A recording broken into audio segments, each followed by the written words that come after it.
गौर ध्यान से सुनना समय हो गया। सब लोग सामने आके बैठो। एक एक वचन वाणी को बड़ी सावधानी के साथ सुनो। आज इस भूमि पर ये प्रातःकालीन लघु सत्संग में सम्मिलित होने वाले समस्त सत्संगी प्रेमी जनों, ये अवसर किसी किसी को कभी कभी मिलता है जब सम्राट मालिक के वचन सुनने को मिले। इस भूमंडल पर जो भी संत महापुरुष आए, सबने जीवों को जगाने का काम किया। और जब जीव जाति खड़े हो गए तो कहते बाद में कोई सम्राट मालिक आएगा जो नाम नौका लगाएगा। उस नाम नौका पर जब जीव सवार हो जाए तो अपने घर पहुंचे।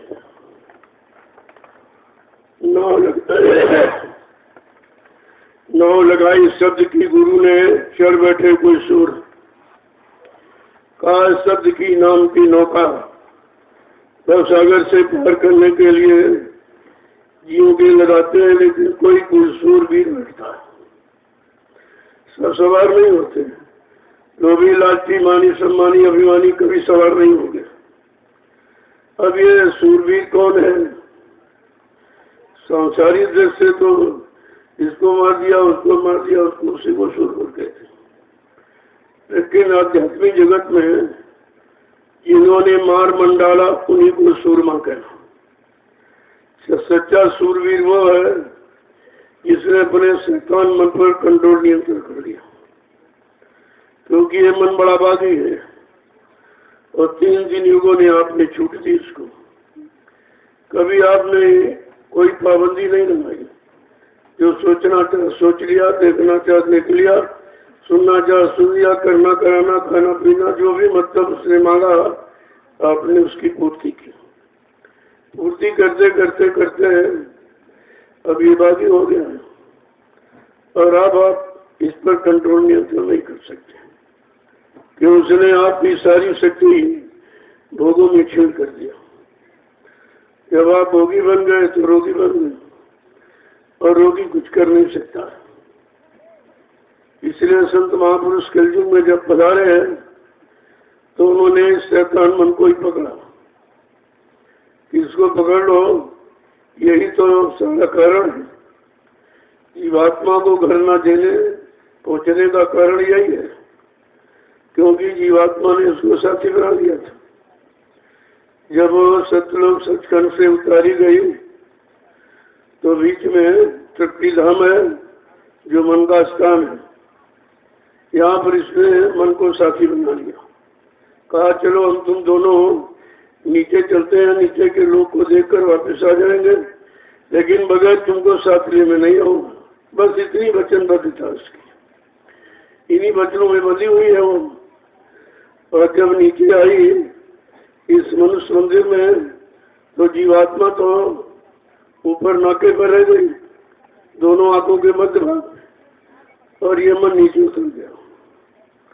इंद्रियों के क्षणिक रस के लेने के लिए नीचे उतर गया और इतना रस लेते लेते लेते डूब गया उसमें। यानी बिल्कुल सारी शक्ति जीव हरास कर दिया। अब ये स्वयं खड़ा नहीं हो सकता। इतनी भी ताकत नहीं रही कि ये खड़ा हो गया। और जीवात्मा वहां पर इंतजार कर रही नहीं, कब आएगा, कब वापिस आएंगे, कब आएगा। आए तो जब उसको वहां से छुटकारा मिले। ये सबसे बड़ा बंधन मन का हुआ। इंद्रिय घाटों पर जब गंदा रस छिड़क लेने लगा तो उसी गंदगी में बिल्कुल ही पायमान हो गया। और वहां से इसको निकलना वरना ये भी भूल गया मैं कैसे आया और किसने फंसा लिया और किसने डुबो दिया, ये सब जानकारी उसकी खत्म हो गई। तो कहते कि संत महापुरुष आए तो उन्होंने शैतान मन को ही पकड़ा और किसी को नहीं, क्योंकि शारीरिक इंद्रियों की कोई साधना जीवात्मा का सहयोग नहीं कर सकती। तो इसलिए उन्होंने इस मन को पकड़ा और इसी शैतान मन के लिए सब कुछ यत्न सब किया। और जीवों को बताया कि तुम्हें कुछ नहीं करना। ध्यान किसका करना है? गुरु का ध्यान कर प्यारे, बिना इसके नहीं छूटना। जो समृत मालिक भूमंडल पर आया है, गुरु माने गु माने अंधकार, रू माने प्रकाश, जो तुम्हारे अंधकार को नष्ट कर दे और प्रकाश यानी ज्ञान वहां पहुंचा दे आपको। लोगों ने तो समझा नहीं था। वो तो बाहर में कोई दाढ़ी बाल, कोई लाल पीले कर रहे हैं, कोई जात बिरादरी, कोई जमीन जायदाद गिरना, इसी को साधु मान लिया, इसी को गुरु मान लिया तो धोखा हो गया। गुरु कोई बाहर का विषय है, वो तो अंदर का विषय है। जिसको अंतर्मुखी साधना मालूम है और अंतर्मुखी साधना करके ही उधर की तरफ जा सकता। और बहिर्मुखी साधना में बाहर में फंस गए। जो शरीर इंद्रियों से हमने पूजा पाठ, तीर्थ व्रत, दान, नमन, जप, तबीयत, गंगा स्नान किया, तो ये तो शरीर इंद्रियों को सुख पाने वाली है। तो आपको क्या मिला? राज मिला, पाठ मिला, धन मिला, दौलत मिला, औरत मिला, पति मिला, बच्चे मिले, लेकिन वो नहीं मिला जिसके लिए व्यवस्था है।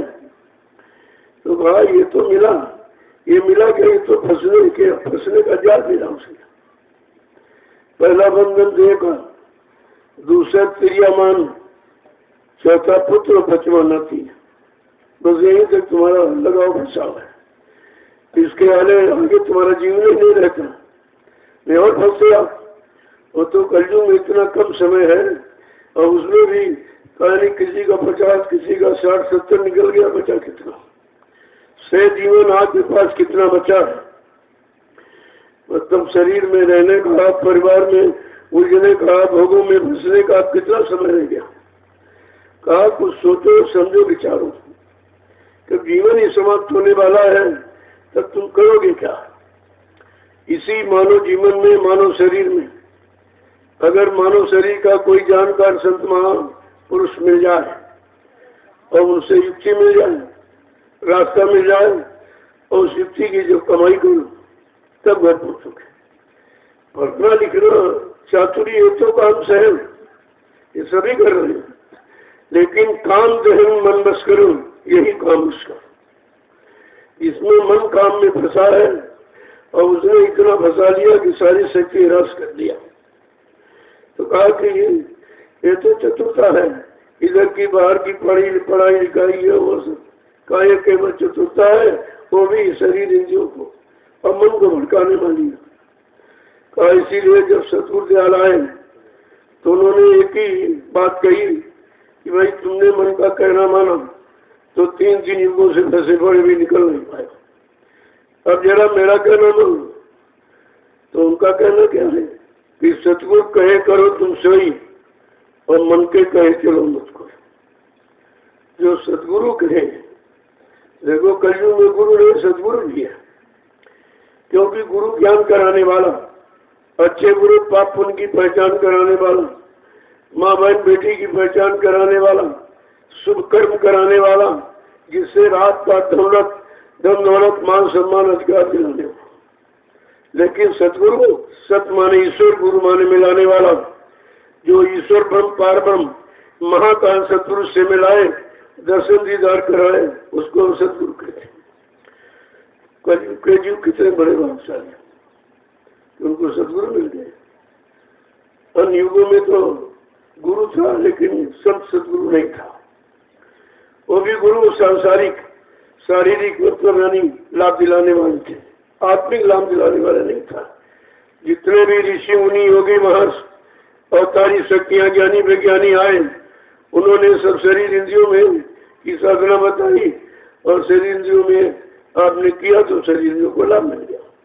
तभी महापुरुषों ने कहा शरीर इंद्रियों से जो भी पूजा पाठ, तीर्थ व्रत, दान, नमन, जप, यज्ञ, गंगा स्नान करोगे, उससे क्या मिलेगा? मान मिलेगा, सम्मान मिलेगा और सम्मान मिलेगा। अगर आत्मा से भजन करोगे तो भगवान मिलेगा। ये भगवान मिलने वाला, ये सामान मिलेगा। चाहे दोनों कर लो, चाहे कर लो, वो तो करने वाले पर निर्भर है कि आप दोनों करने के लायक है कि नहीं है, इतनी शक्ति सामर्थ्य आप में है कि नहीं है, ये तो करने वाले पर निर्भर है।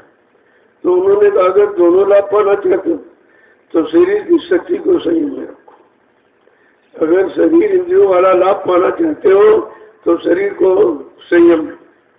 संयम का मतलब ये है जो उसके लिए है और जो उसको लाभ देने वाले, जो उसकी शक्ति बढ़ाने वाले वो करो, जो शक्ति छीड़ वाले करने वाले वो काम मत करो। तो जब महापुरुषों ने देखा कि सारा नहीं समझ पा रहा है तो उन्हें खोल के कहा कि घर गृहस्थी भर बार में रहो लेकिन थोड़ा ब्रह्मचर्य का पालन करो।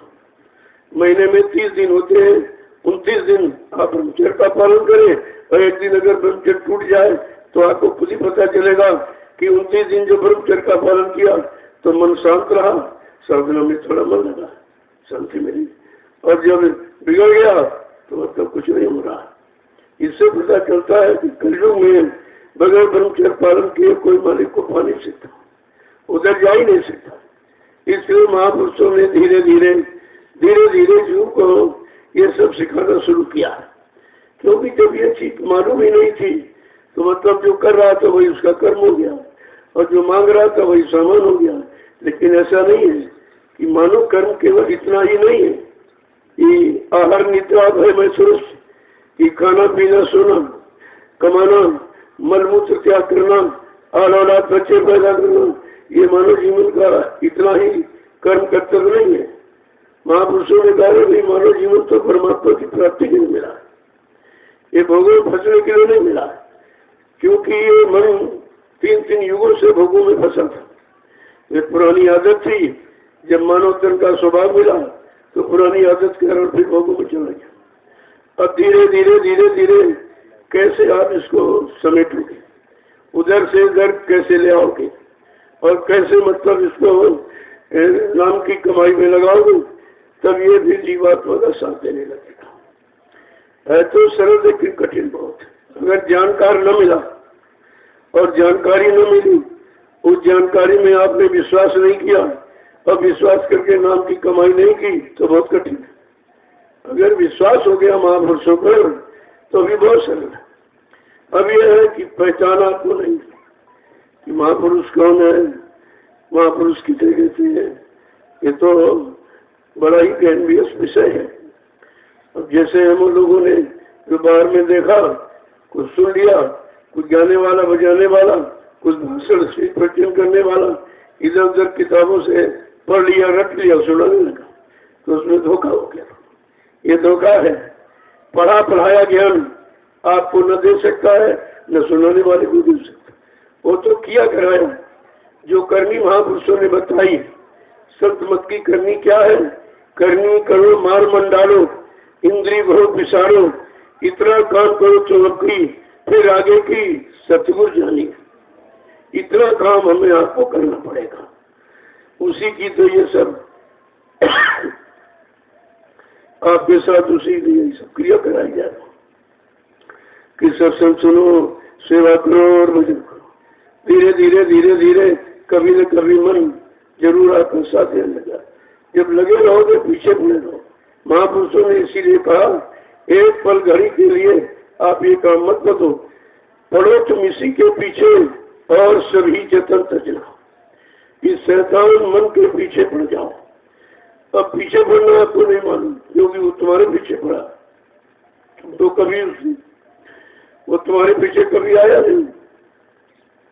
तुम उसी के पीछे दौड़ते रहे और उसी के अनुसार करते रहे और उसी की मांग के अनुसार सामान देते रहे, बहुत देते रहे। तो कहते तुम पढ़ो इसी के पीछे और सभी जतन तजना।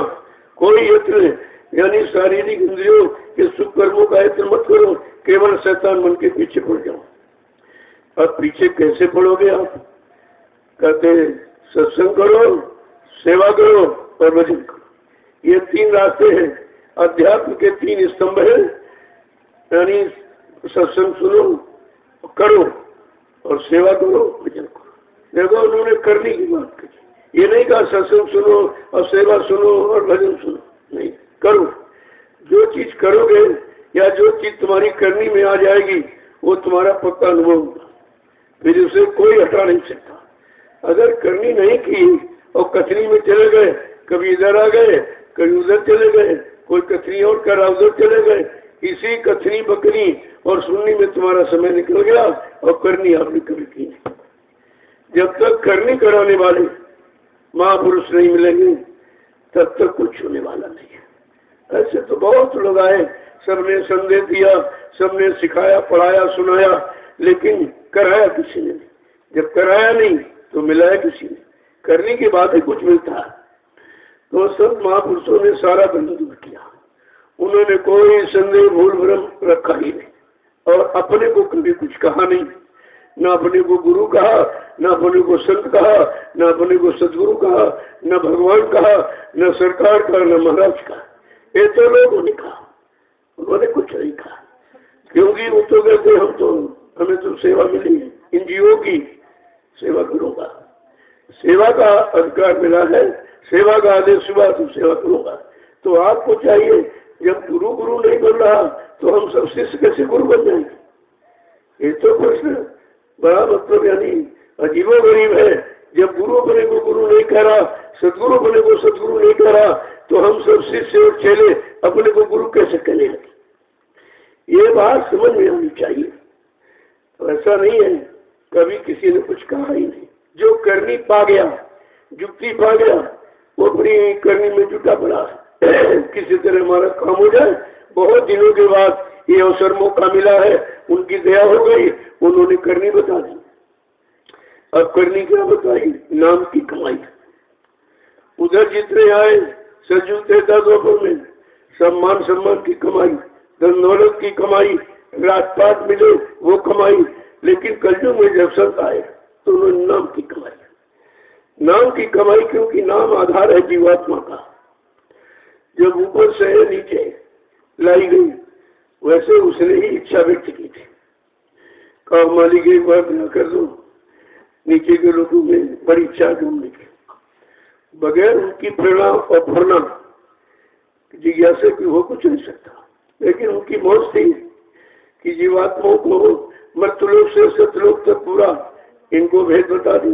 ये सब देख ले कि कहाँ किस लोक मंडल में क्या है, फिर ये फंसेगी नहीं। उन्होंने इसलिए दया किया, इसको अनुभव हो जाए और जानकारी हो जाए, और यानी मर्तलोक से सतलोक का इतिहास जब बता दिया जाएगा तो ये फिर कहीं फंसेगी नहीं, जान जाएगी इन लोगों में मेरा घर नहीं है, मेरा घर केवल सतलोक सच करना नाम धाम। तो जब ये रास्ता मिला और सतपुरुष ने वैसे बहुत समझाया, देखो पागल मत बन, नीचे के लोग सबसे ज्यादा खराब, नीचे का लोग सबसे ज्यादा, इतनी गंदगी है, पाप है, पुण्य है, यानी दुविधा में। वो लोग दुविधा में, पाप भी है, पुण्य भी है, सुख भी है, दुख भी है, जन्म और मरण है, सत्य और झूठ है, यानी मतलब ऐसा देश का बड़ा गंदगी का देश। पाप पुण्य कर्मों की मिलोनी रचना में उसने मृत्यु मंडल को तैयार किया था। सतपुरुष ने सब समझा दिया है, लेकिन उनकी भी इतनी पूर्ण और मजबूत प्रेरणा दी बार बार कि नहीं नहीं, एक बार मौज कर दीजिए, मैं घूम के आ जाऊँ, कल चल ठीक है। तो कहा देखो ये लोग नामडूर सत्य, इसको पकड़ो, इसको पकड़ करके, और ये पकड़े रहना, छोड़ना मत। किसी के कहने समझाने बहकाने भरमाने पर अगर तुमने नामडूर छोड़ दी तो सबसे नीचे काल माया का देश है, वो अपने पाप पुण्य कर्मों की मिलोनी रचना में तो हम सब जीवात्माओं को फंसा लेगा, फिर वो अपने घर कभी नहीं आ पाओगे। समझा बुझाकर ऐसे तो नहीं काट फेंक दिया। जब सतपुरुष ने हम सब जीवात्माओं को सत्यलोक के नीचे उतारा तो सत्यलोक के नीचे कारण लोक है, जो 5 तत्वों का सत्य स्पर्श स्वरूप रचना, ये 5 तत्वों का है। तो कारण लोक में जब जीवात्मा आई तो कारण कपड़ा पहरा दिया, क्योंकि नंगी तो उतारी नहीं जाएगी। जिस लोक में गए उसी लोक का कपड़ा कवर इसको पहना दिया गया। फिर हम सब जीवात्माओं को सतपुरुष ने जब कारण लोक के नीचे उतारा तो कारण लोक के नीचे सूक्ष्म लोक है, ये 9 तत्वों का सत्य स्पर्श स्वरूप रसगंध और चतुर संताकरण मन बुद्धि चित्त और अहंकार, ये 9 तत्वों का कपड़ा पहना दिया। जब सतपुरुष ने हम सब जीवात्माओं को यानी इस सूक्ष्म देश के नीचे उतारा तो इधर है लिंगलोक है, सूक्ष्म लोक के नीचे लिंगलोक, इसी को देवलोक कहते हैं। यह है 17 तत्वों का, 10 इंद्रियों, चतुष्संताकरण और सतोगुण तमोगुण रजोगुण, ये 17 तत्वों का कपड़ा पहना दिया। फिर जब जीवात्मा को सत्पुरुष ने यानी लिंग लोक के नीचे उतारा, तो लिंग लोक के नीचे ये मृत्यु लोग जहाँ हम बैठे, ये है 5 तत्वों का। लेकिन इस काल लोक को महापुरुषों ने और ये पंचभौतिक शरीर को उन्होंने स्थूल लोक कहा। उन्होंने कहा स्थूल लोक संतों ने, और ये 5 तत्वों का है, जल पृथ्वी अग्नि वायु आकाश। तो ये 5 तत्वों कपड़ा बना दिया। अब जीवात्मा पर कितने खोल कवर हो गए? 4, कारण, सूक्ष्म, लिंग और स्थूल। जो इन चारों कपड़ों को उतारना जानता है वो नामदान देगा। नामदान ऐसे कोई नहीं दे सकता। जो जीवात्मा पर चढ़े 4 खोल कपड़ों को उतारना जाता और 5 का निर्मल करके अलग खड़ा करेगा, वो नामदान देगा। तो आपको ये भी नहीं मालूम नामदान देने वाला कौन, सुनाने वाला कौन। तो जिसने मालिक से सुना है तो सुना देगा। अगर 10 साल के बच्चे ने सुना तो भी नामदान सुना दे। क्या वो सुनाने वाला बच्चा कुछ दे भी सकता है? सुनाने वाला कुछ देगा कि देने वाला देगा? अब ये नहीं पहचान कि देने वाला कौन, सुनाने वाला कौन। देने वाला जिसने नाम को जगाया और नाम को सिद्ध किया, जगाया और सिद्ध किया हुआ नाम ही जीवात्मा को जगा सकता। सुनाए नाम पिछले ये जीवात्मा को नहीं जगा सकते। तो इसलिए कहा भाई नाम जगाने वाला जब कोई आएगा तब जीवात्मा जगेगी। ऐसे तो पिछले कितने नाम है, वो नाम रात्रि नाम लेते रहे, जीवात्मा जगी। जो पिछले युगों के हरि नाम या सीता नाम या राधे श्याम, ये सब नाम आप लेते रहे हो, रटते रहे, लेकिन जीवात्मा जगी। वो पिछले नाम है, वो भी जीवात्मा के लिए नहीं, वो संसार के लिए, सांसारिक द्रव्य राजपाट ढोलक पाने के लिए था। वो काल शक्तियों के नाम। जब काल देश की व्यवस्था बिगड़ी तब महाकाल ने आदेश हुक्म किया, अरे भाई जाओ नीचे, व्यवस्था बिगड़ रही है। तो उन शक्तियों को नीचे उतार दिया। वो काल शक्तियों ने पहले तो समझाया बुझाया और सब तरह का लोभ लालच भी दिया कि मान जाओ तुम्हारा नाम हो जाएगा, तुम्हारा इतिहास बन जाएगा, तो ही लोग पूजा करेंगे। लेकिन वो भी नहीं माना। तब उन्होंने भेद नीति कि देखो उन्होंने नहीं माना उनको सजा मिली, वो नहीं माने उनको ये सजा, वो नहीं माने उनको सजा। इस पर भी नहीं जब माना, अंत तो गत्वा दंड नीति अपनाया। उसी दंड नीति को मारकाट कहते हैं। उसी दंड नीति को राम रावण संग्राम कर लीजिए या महाभारत कर लीजिए, ये दंड नीति। तो काल शक्तियों ने समझाया, जगाया, चिताया, लेकिन मारकाट हिंसा के द्वारा, यानी खूनी क्रांति के द्वारा। लेकिन संत महापुरुषों का कहा वैचारिक क्रांति, न किसी को मारना, काटना, न अपमानित करना है। कहा वैचारिक क्रांति के द्वारा मैं देश दुनिया में परिवर्तन करके दिखा दूंगा। ये महापुरुष के बच्चे नहीं, हम लोग उनके वचनों का उच्चारण करते, उनके वचनों का प्रसारण करते। ये थोड़ी जो प्रसारण करने वाला क्या गुरु बन जाएगा या सदगुरु बन जाएगा? ऐसा नहीं है। यहीं से लोगों को भ्रम हो जाता, अरे गुरु के वचनों को कहने वाला गुरुभक्त है, वो गुरुमुखी है, क्योंकि उसने अपना मुख गुरु की तरफ रखा है और गुरु के वचनों को सुना है। और उनका जब आदेश हुआ कि जब लोग भ्रमित हो जाएं तो अब ये वचनों को सुना देना, आदेश अनुसार, अपनी मन से नहीं। अब किनको आदेश है किनको नहीं है तो आप क्या समझे? आप क्या समझे? अगर आदेश नहीं है तो सुना भी नहीं सकता, याद भी नहीं रहेंगे। जब हुक्म आदेश होता है तो काम उन्हीं के द्वारा होता। अब ये कहा था किसी के सिर पर देवता, किसी सर पर भूत में डाल के हम तो बच्चा तुम्हारा काम करा देंगे, लेकिन तुम भजन करते रहना। एक आदेश हमें आपको हुआ है, तुम भजन करते रहना और भजन करके मेरा इंतजार करना। मैं समय से आकर के अपन समस्त वादों को पूरा करके दिखाऊंगा। तो कितनी बड़ी चीज आपको मिली, फिर आप भूल कैसे गए? अब इधर गए उधर गए इधर, अगर यही आना जाना बनाए रखोगे तो फिर काम कब करोगे? इतना समय तो कलयुग में है नहीं कि सब भाग दौड़ में निकाल दिया और तुम्हारे पास इतना ज्ञान ध्यान बेवकूफी नहीं कि तुम पहचान भी लो। तो भागना कोई जानकारी नहीं, भागते रहोगे तो जानकारी कहाँ?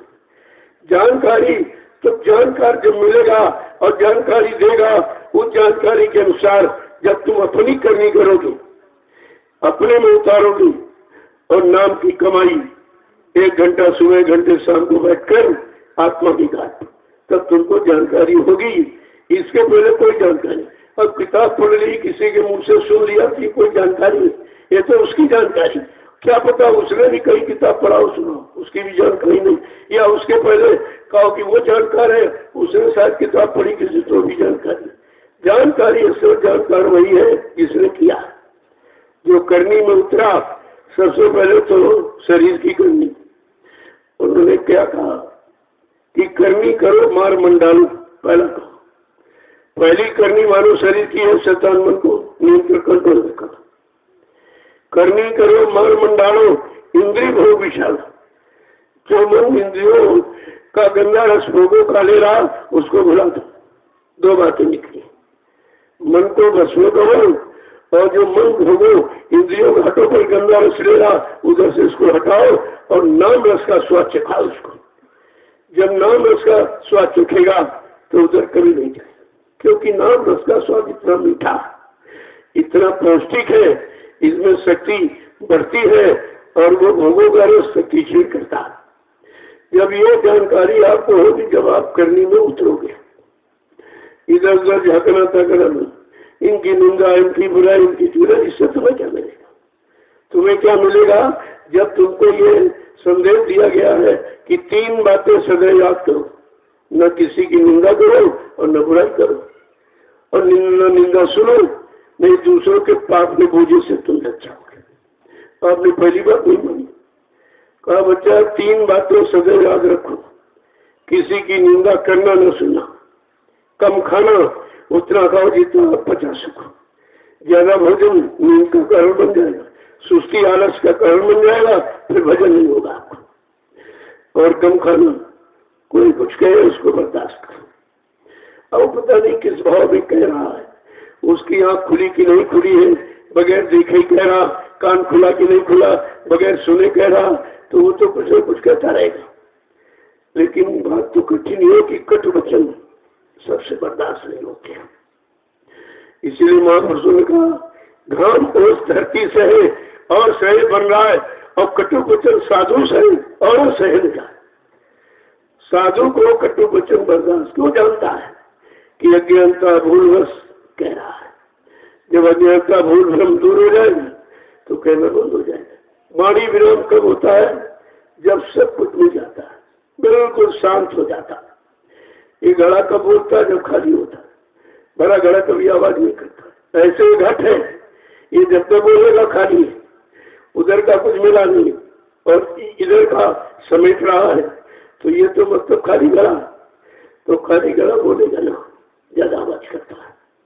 तो महापुरुषों ने एक एक चीज को देखो कैसे कहा है और कैसे समझाया, और हम सबको उसमें कैसे लगाया। नहीं, हम सब कलयुग के जीव लगने वाले कहाँ थे? हम तो कहीं लगे थे। कहाँ लगे थे? जहाँ कुछ नहीं था। जहाँ कुछ था तो बहुत कुछ, लेकिन आत्मा के लिए कुछ नहीं था। शरीर, इंद्रियों, भोग, ये तो उधर था तो, और लोग यहीं तक सीमित है। और जब कहीं गए तो वहां मिल गया, कहते बहुत दिन, बहुत बढ़िया स्थान, बहुत। अरे ये दर है, जिस दर पर जीवात्मा की कदर नहीं तो उधर कहाँ है? दरबार, जिस दर पर बार बार आने की इच्छा हो और हर बार कुछ न कुछ मिले, वो दरबार तुम्हारे लिए फलीभूत होता है। दर और दरबार की अभी जानकारी है ही कहाँ। दरबार मिला, वहां से भग गए सब। अब जहाँ गए वहां कोई दरबार है? उस दरबार बार जाने से कुछ मिल रहा है कि बार बार सेवा ही वसूली जा रही? ये पैसा दो, ये सेवा दो, ये सामान दो, ये सम्मान दो। अरे जहाँ पर मांगा जा रहा है वो दर भिखारी का है, और जहाँ पर कुछ मिले वो दरबार मालिक का है। यही समझ आपको होनी चाहिए।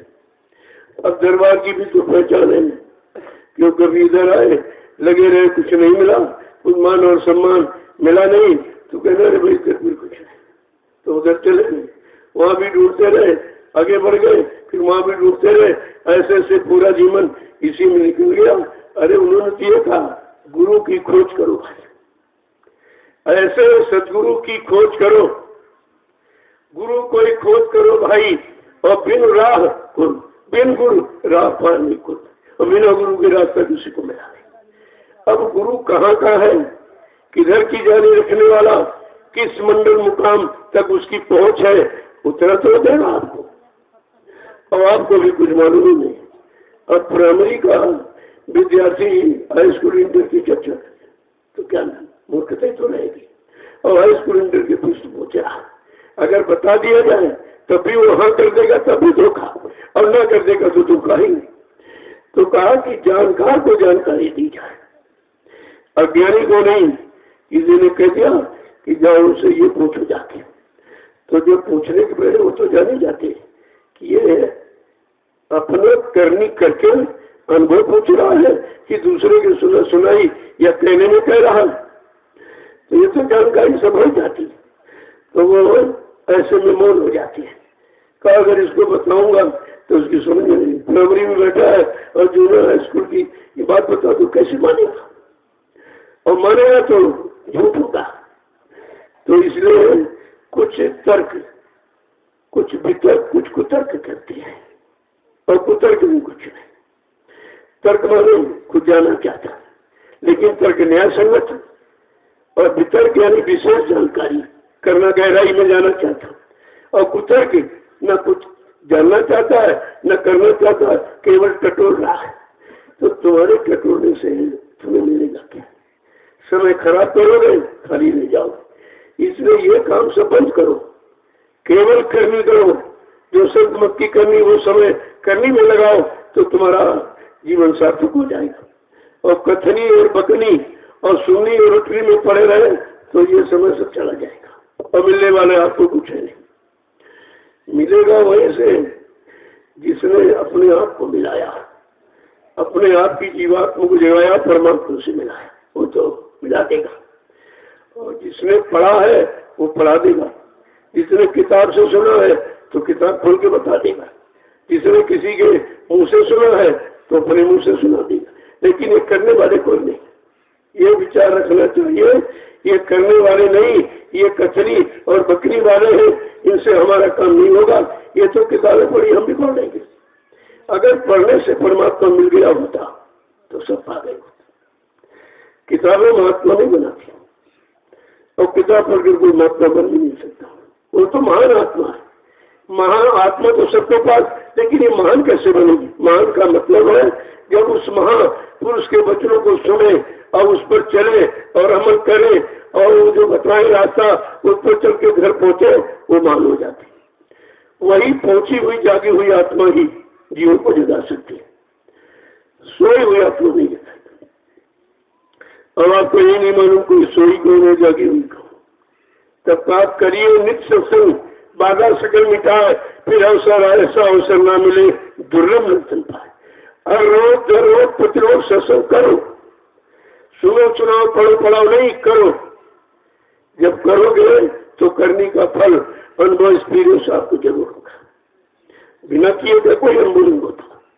तो कितनी बड़ी बात है कि हर रोज दर रोज प्रतिरोध, जहाँ वाणी जहाँ वचन संत महापुरुषों के मिल जाए सुनना चाहिए। लेकिन हम लोग सुनते सुनाते कुछ नहीं, और सुना तो उसको बकनी में ले आए, सुना तो जरूर सुना, किया नहीं सुना नहीं। तो कहा था भाई करके कुछ कहो, जब करके कहोगे तो तुम्हारा अनुभव होगा, उस पर आपको फुल कॉन्फिडेंस होगा, पूर्ण विश्वास होगा कि नहीं मैंने किया है। और अगर कहीं सुना सुनाया पढ़ा पढ़ाया रटा रटाया है, जब बात फंसेगी कहते नहीं हमने तो फला किताब में पढ़ा था या हमने उससे सुना था, तो ये तुम्हारा समय बेकार चला था। इससे कोई मिलने वाला है नहीं, ये दूसरे का अनुभव तुम्हारा हो नहीं सकता। जैसे उदाहरण के लिए एक पासबुक आपको मिल गई किसी की बैंक, उसमें 10 लाख रुपए लिखा हुआ, और आपने तो 10 लाख रुपए की पासबुक, लेकिन तुम उससे निकाल नहीं सकते, तुम्हारे नहीं हो सकती, वो लिखे हैं मिले नहीं। बस सिर्फ इसी तरह आपको समझना चाहिए, वो कागज लिखा मिला हुआ है, लेकिन ये लिखा वाला तुमको नहीं मिलेगा क्योंकि तुम्हारा है नहीं, तुम्हारा नहीं होगा। तो इसी तरह से हम सब जीवों को विचार करना चाहिए, और महापुरुषों का एक एक वचन अपने जीवन में उतारना चाहिए। जो समय इधर उधर हम नष्ट करें जिससे कुछ नहीं मिलने वाला, वो समय हम अब करनी ही लगाए। तभी कहा भाई सतगुरु कहे करो तुम सोई, और मन के कहे चलो मत करो। अब सतगुरु दयाल जो कहे उसे करो, अब करने के बाद आपका अनुभव लाभ आपको मिल जाएगा। लेकिन जीव की पुरानी आदत कि सुनकर कहने की बकनी, तभी तो ये सब बिगड़ गया समाज कि जब कहा नहीं और मतलब किया कि उनके पास है कुछ नहीं, केवल किताबों से बता दें, तो किताबें थोड़ी समझा देंगी, किताबें हाथ पकड़ के नहीं मोड़ देंगी आप। इसलिए ये सब चीज ध्यान में रखनी चाहिए। गांधी महात्मा के पास एक सेठ आया, उसके एक लड़का था, वो बेचारा बहुत डॉक्टर वैद्यों के पास गया और बीमारी क्या थी, लड़के की गुड़ बहुत खाता था, गुड़ खाता था बहुत। और वो बेचारे डॉक्टर को देखिए इनसे क्या करें, गुड़ खाता, तो बेचारे बड़ा परेशान है। तो उन्होंने कहा हो सकता गांधी महात्मा है, महात्मा हो सकता है, महात्मा कोई बात बता दे। तो ये समझ कर गांधी जी के पास गया, कहा मैं आपके पास आया हूँ, भाई क्या बात है, कल मेरा बेटा गुड़ बहुत खाता। तो गांधी महात्मा ने कहा कि 3 महीने के बाद आना। कहा ठीक है। और 3 महीने का समय क्यों दिया कि गांधी भी गुड़ खाते थे। उन्होंने सोचा कि हम गुड़ खाते हैं तो हमारी बात का इस पर असर नहीं पड़ेगा, ये गुड़ होने में है, तो कहने से हमारी बात का असर नहीं होगा। तो उन्होंने 3 महीने जब छोड़ दिया तो उन्होंने सेठ आया, कहा कि भाई बताइए।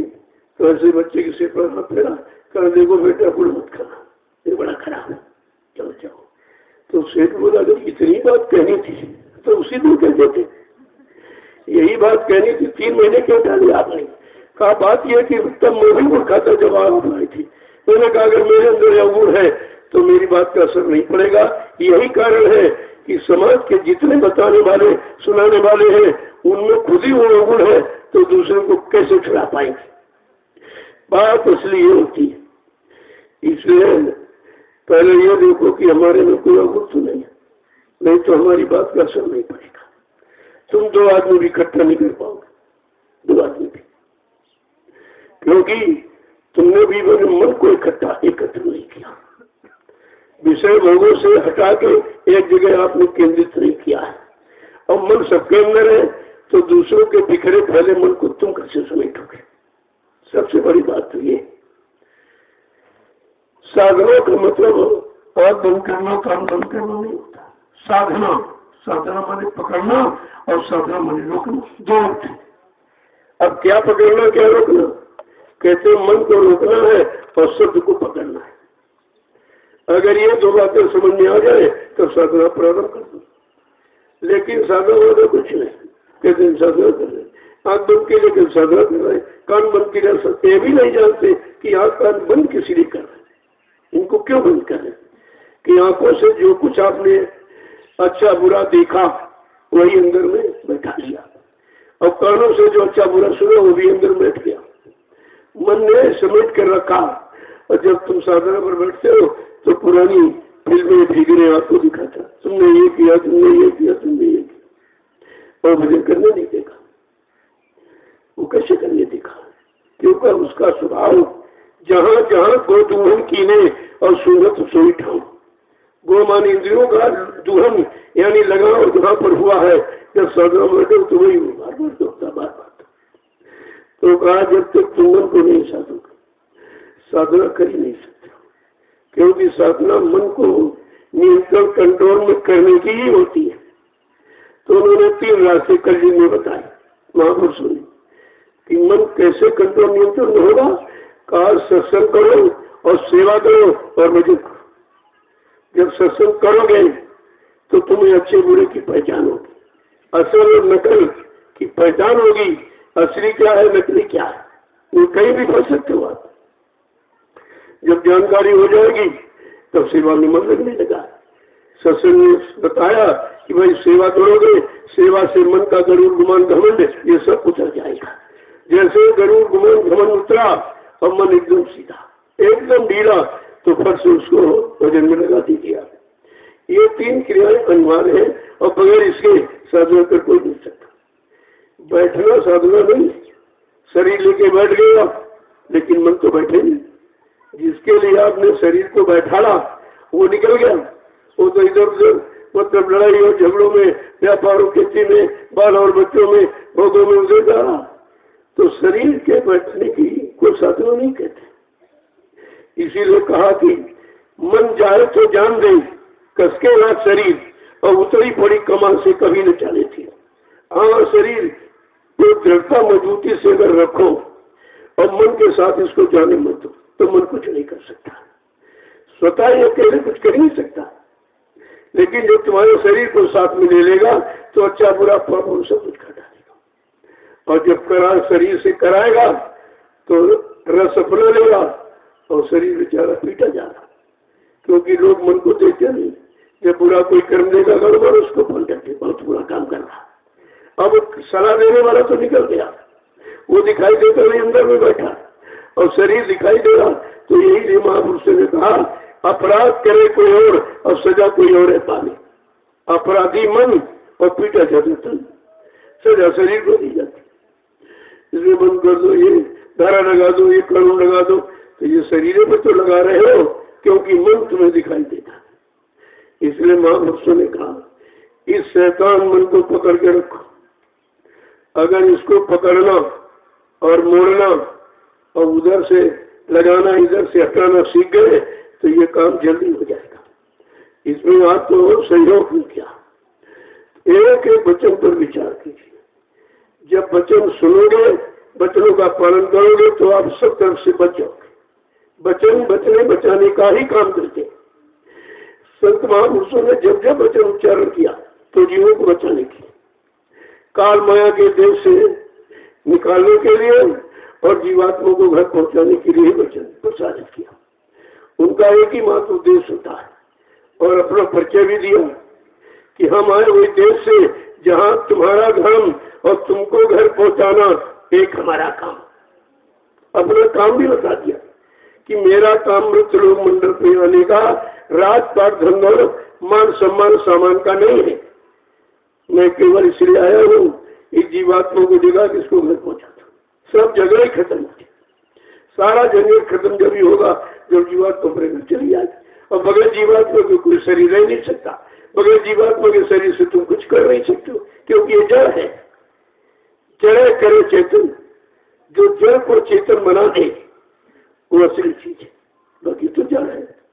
देखो, शरीर जड़ को चेतन बना, जब तक जीवात्मा रहेगी चलते फिरते उठते बैठते खाते पीते बोलते चलते दिखाई दोगे, और जिस दिन जीवात्मा निकल गई ये फर्श से धरी शरीर धड़ाम से गिर जाएगा। तो कहते कि मर गया। कल क्या मर गया? कोई चीज तो हाथ पैर नाक कान सब साउथ, मर क्या गया?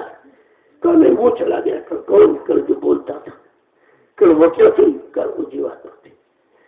तब ये पता है जीवात्मा का खेल शरीर का कोई खेल नहीं था। सारे शरीरों में जीवात्मा बैठी, चाहे पशु का, चाहे पक्षी का, चाहे कीड़े का, मकोड़े का, जंगली जानवर, आदमी, इंसान, सब में जीवात्मा। तो ये पूरा खेल जीवात्मा का ही है। अगर दयाल की जीवात्मा निकल जाए तो काल कुछ नहीं कर सकता। ये काल की बस्ती जो चमन देख रहे हो वो जीवात्मा के कारण ही है।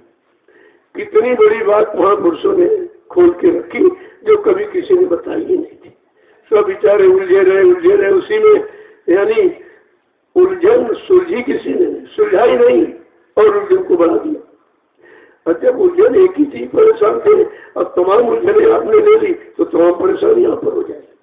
कहा ये उलझन सुलझाए का कहा, कहा जो सुलझा हुआ हो, जिसने सारी उलझनों को हटा दिया हो और सुरक्ष एकदम सुलझा दिया हो, वो मिल जाएगा तो तुम्हारी भी उलझन सुलझन में बदल देगा। बाकी यह काम किसी बस का नहीं है। अब महापुरुष तो यहाँ तक कहते नहीं, अगर मेरा संदेश लेकर तुम्हारे घर कोई आ जाए तो समझ लेना मैं आ गया हूँ। क्यों? वो तुम्हारे रिश्ते से नहीं आएगा, तुम्हारे जात बिरादरी के रिश्ते में नहीं आएगा, वो मेरे रिश्ते से आएगा, मेरा संदेश देगा। मेरा संदेश देने वाला मेरा ही होता है। और कहा कि जब तुम्हारे घर कोई मेरा संदेश लेकर आ जाए तुम समझ लो कि आधा गुरु तुम्हारे घर आ गया। अब इसी को भूलिए, इसी में तो हम उलझन भरी, इसी में तो हम शंकाएं संदेह हो गए। अरे इनकी मौज की बात है, तुम अपना उसमें क्यों जोड़ घटा कर रहे हो? वो किसको भेज देंगे और किसके अंदर यानी शक्ति और ताकत प्रवेश कर देंगे और उसी से तुम्हें अपना संदेश सुना देंगे ताकि तुम्हारा काम जाग जाओ। जब तुम्हारे ऐसा भेजेंगे तब वैसी बारे के घर तो हमारे जैसा है। चलो भाई इसकी बात सुनाओ, इसने कैसे किया तो बताएगा भाई तुम्हारे जैसे हमने के शासन में और हमने सब ये किया है। लेकिन जब गुरु के दरबार में गए तो गुरु ने सुना करके हमको ये बता दिया है और चिता दिया और जगा दिया है और हमारा काम कर दिया और कहा तुम जाओ कि लोगों का काम कर दो। करने का मतलब उनको सुनाओ, उनको उधर से इधर की तरफ मोड़ने का सुनाओ, तोड़ने का नहीं मोड़ने का। जब मुड़ जाएगा तो उसकी समझ में उधर का भी आ जाए किधर की। कहा हम फंसे थे, अब सुना कर इधर हमको कहने आए तो कहेगा इधर ये है उधर ये पूरा ज्ञान है। उधर छोड़ने का, इधर लगने का, पकड़ने का ज्ञान। जब दोनों ज्ञान जिसके पास होंगे तो वो सुलझा देगा, क्योंकि वो सब उधर से निकल के आया है। अगर उधर से निकल के नहीं आएगा तो इधर फंसे जीवों को कौन निकालेगा? क्योंकि उसको मालूम है कि जैसे हम फंसे थे, हमारे पर दया हो गई तो चलो ठीक है, उनकी दया कृपा सब पर हो जाएगी। तो इस तरह वो रास्ते का ज्ञान कराते हैं। ज्ञान देते नहीं, कराते हैं। देने वाला तो और कोई है। अब तुम करने वाले, कराने वाले, देने वाले, दिलाने वाले की बातें तुम्हारी समझ में आई तो सत्संग करने का मतलब है क्या? तो इसलिए साधक साध गुरु में अंतर नहीं होता। क्यों? गुरु करने आप समान, जब तक अपने समान नहीं बना लेंगे तब तक जीवात्मा का कारण नहीं होता। और ये काम सच्ची में कोई नहीं करता। अपने समान कोई बना नहीं चाहता कि यही बन जाएगा तो हमारी वैल्यू कम हो जाएगी, तो वो सब चीजें नहीं बताता। इसीलिए उपमा लोगों ने दी कि पारसमणि लोहे को सोना बना सकती। अगर लोहे का स्पर्श कर तो पारस का तो सोना बना देगा, लेकिन पारस नहीं बना सकता, अपने अनुसार नहीं बना सकता, सोना बना देगा। लेकिन गुरु करने आप समान, भूमंडल पर केवल ऐसा यही है जो अपने समान बनाने आए। जब तक अपने समान नहीं बना लेंगे, जीवात्मा को पातशाह में पवित्र नहीं कर लेंगे, तब तक तो पहुंचा ही नहीं सकते। तो ये बात आपको समझनी चाहिए। और समझे कुछ नहीं, उलझ जाते हो उसी उलझन में, यानी मतलब जो विवेक बुद्धि का समाप्त हो जाता है। तो जानकारी का नाम है सत्संग, सत्य का संग। पहले तो हम बाहर में कि बाणी सत्य बोले, आंख सत्य देखे, कान सत्य सुने, पैरों से सच्ची जगह चल के जाए, हाथ पैरों से सच्चे सेवा कर्म धर्म करे और मन से सच्चा संकल्प कर, बुद्धि से सच्चा निर्णय। ये अगर हो जाए तो इधर सुधार हो जाए शरीर का।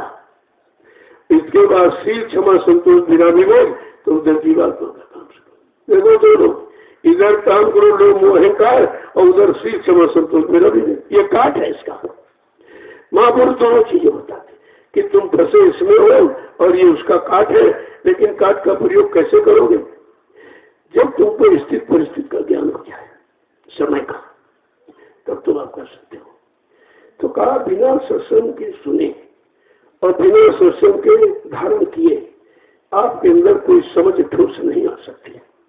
सत्संग सत्य का संग ठोस देता है, वहां झूठ का कोई नामो निशान नहीं, वहां भूल भ्रम पर्दे का कोई निशान नहीं, वहां लोग लालच मान सम्मान अधिकार का कोई व्यवस्था नहीं।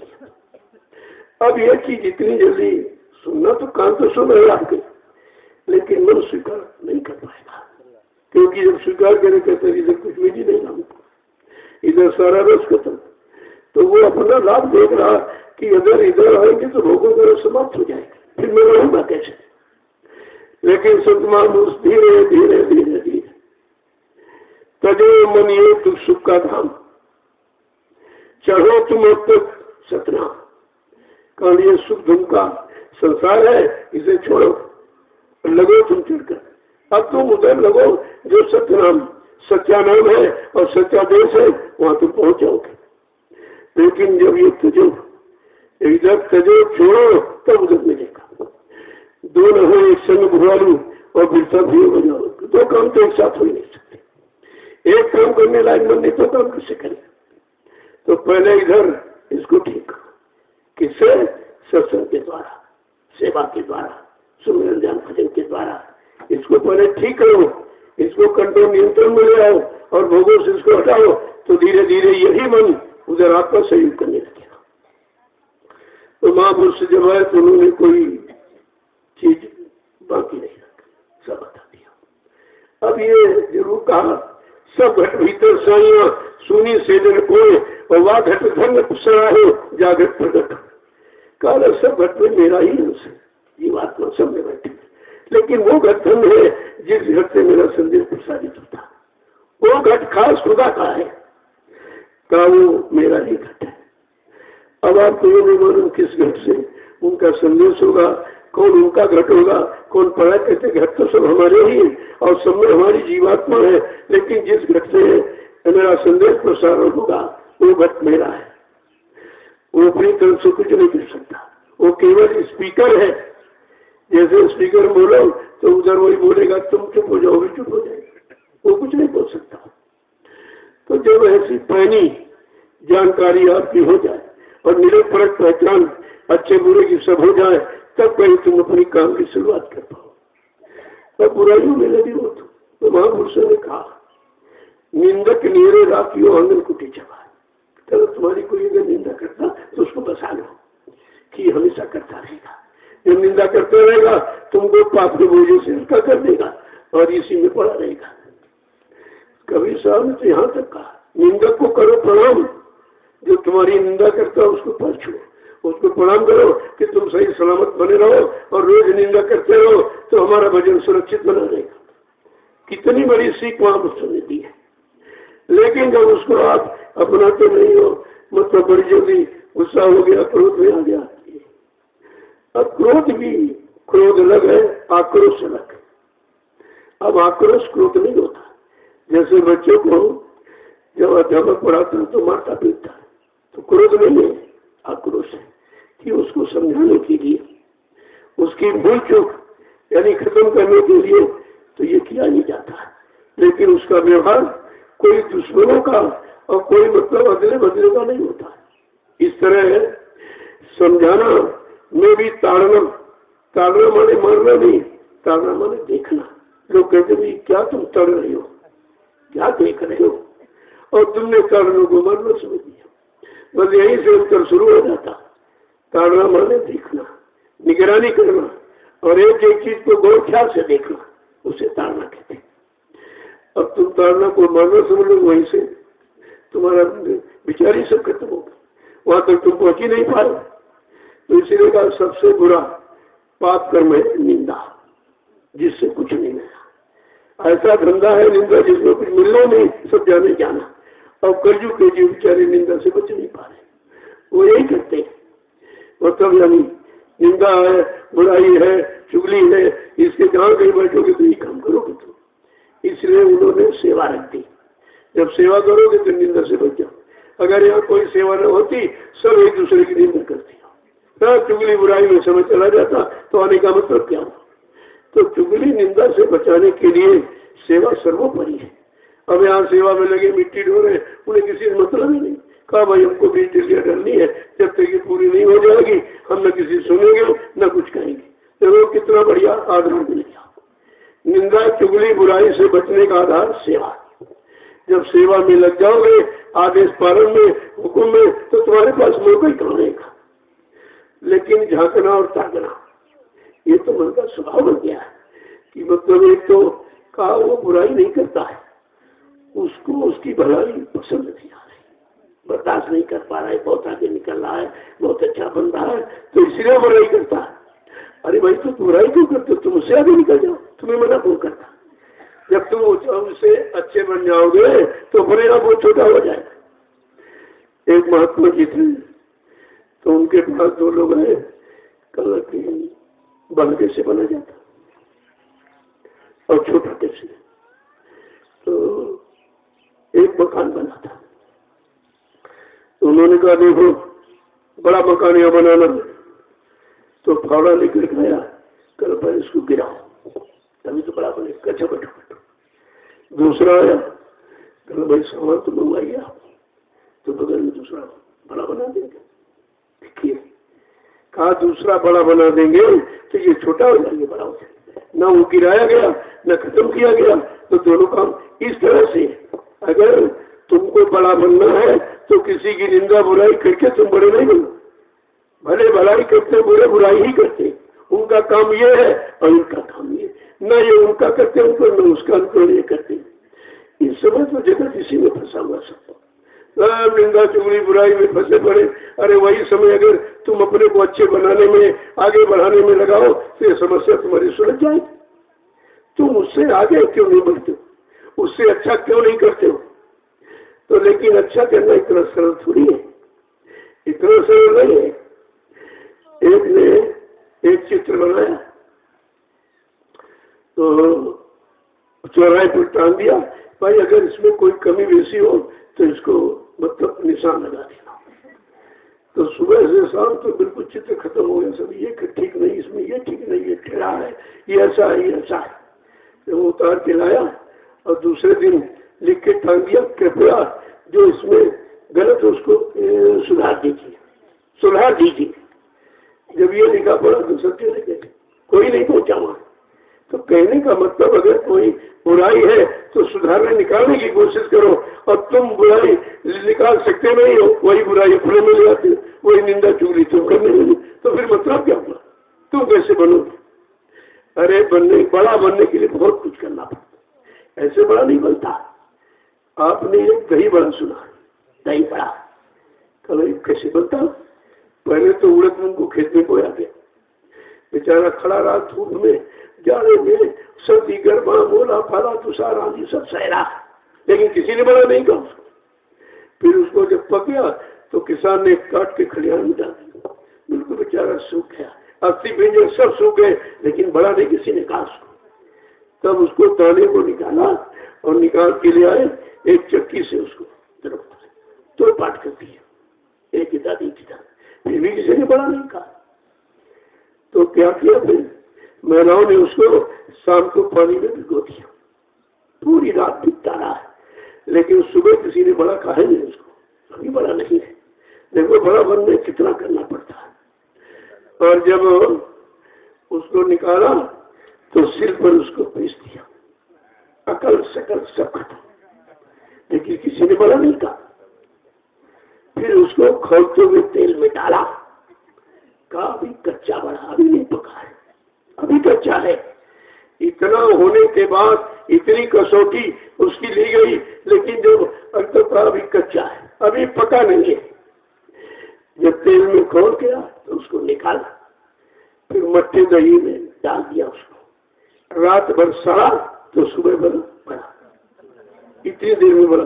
तभी कहा बड़े बने 3 मार सही, जो बड़े बनने की कोशिश की सब मारे गए। देखो कितना ही पीटा गया, ये बड़ा बना, कितनी पीटा, कितनी मार सही, यानी फिर भी लोगों ने बड़ा नहीं कहा, और बड़ा कर पाते इस तरह आया। ऐसे बड़े बनने के लिए तो सभी तैयार है, लेकिन बड़ा कैसे बनेगा? महापुरुषों ने कहा नहीं, बड़े बने 3 मार सही, जो बड़े उसे माने गए।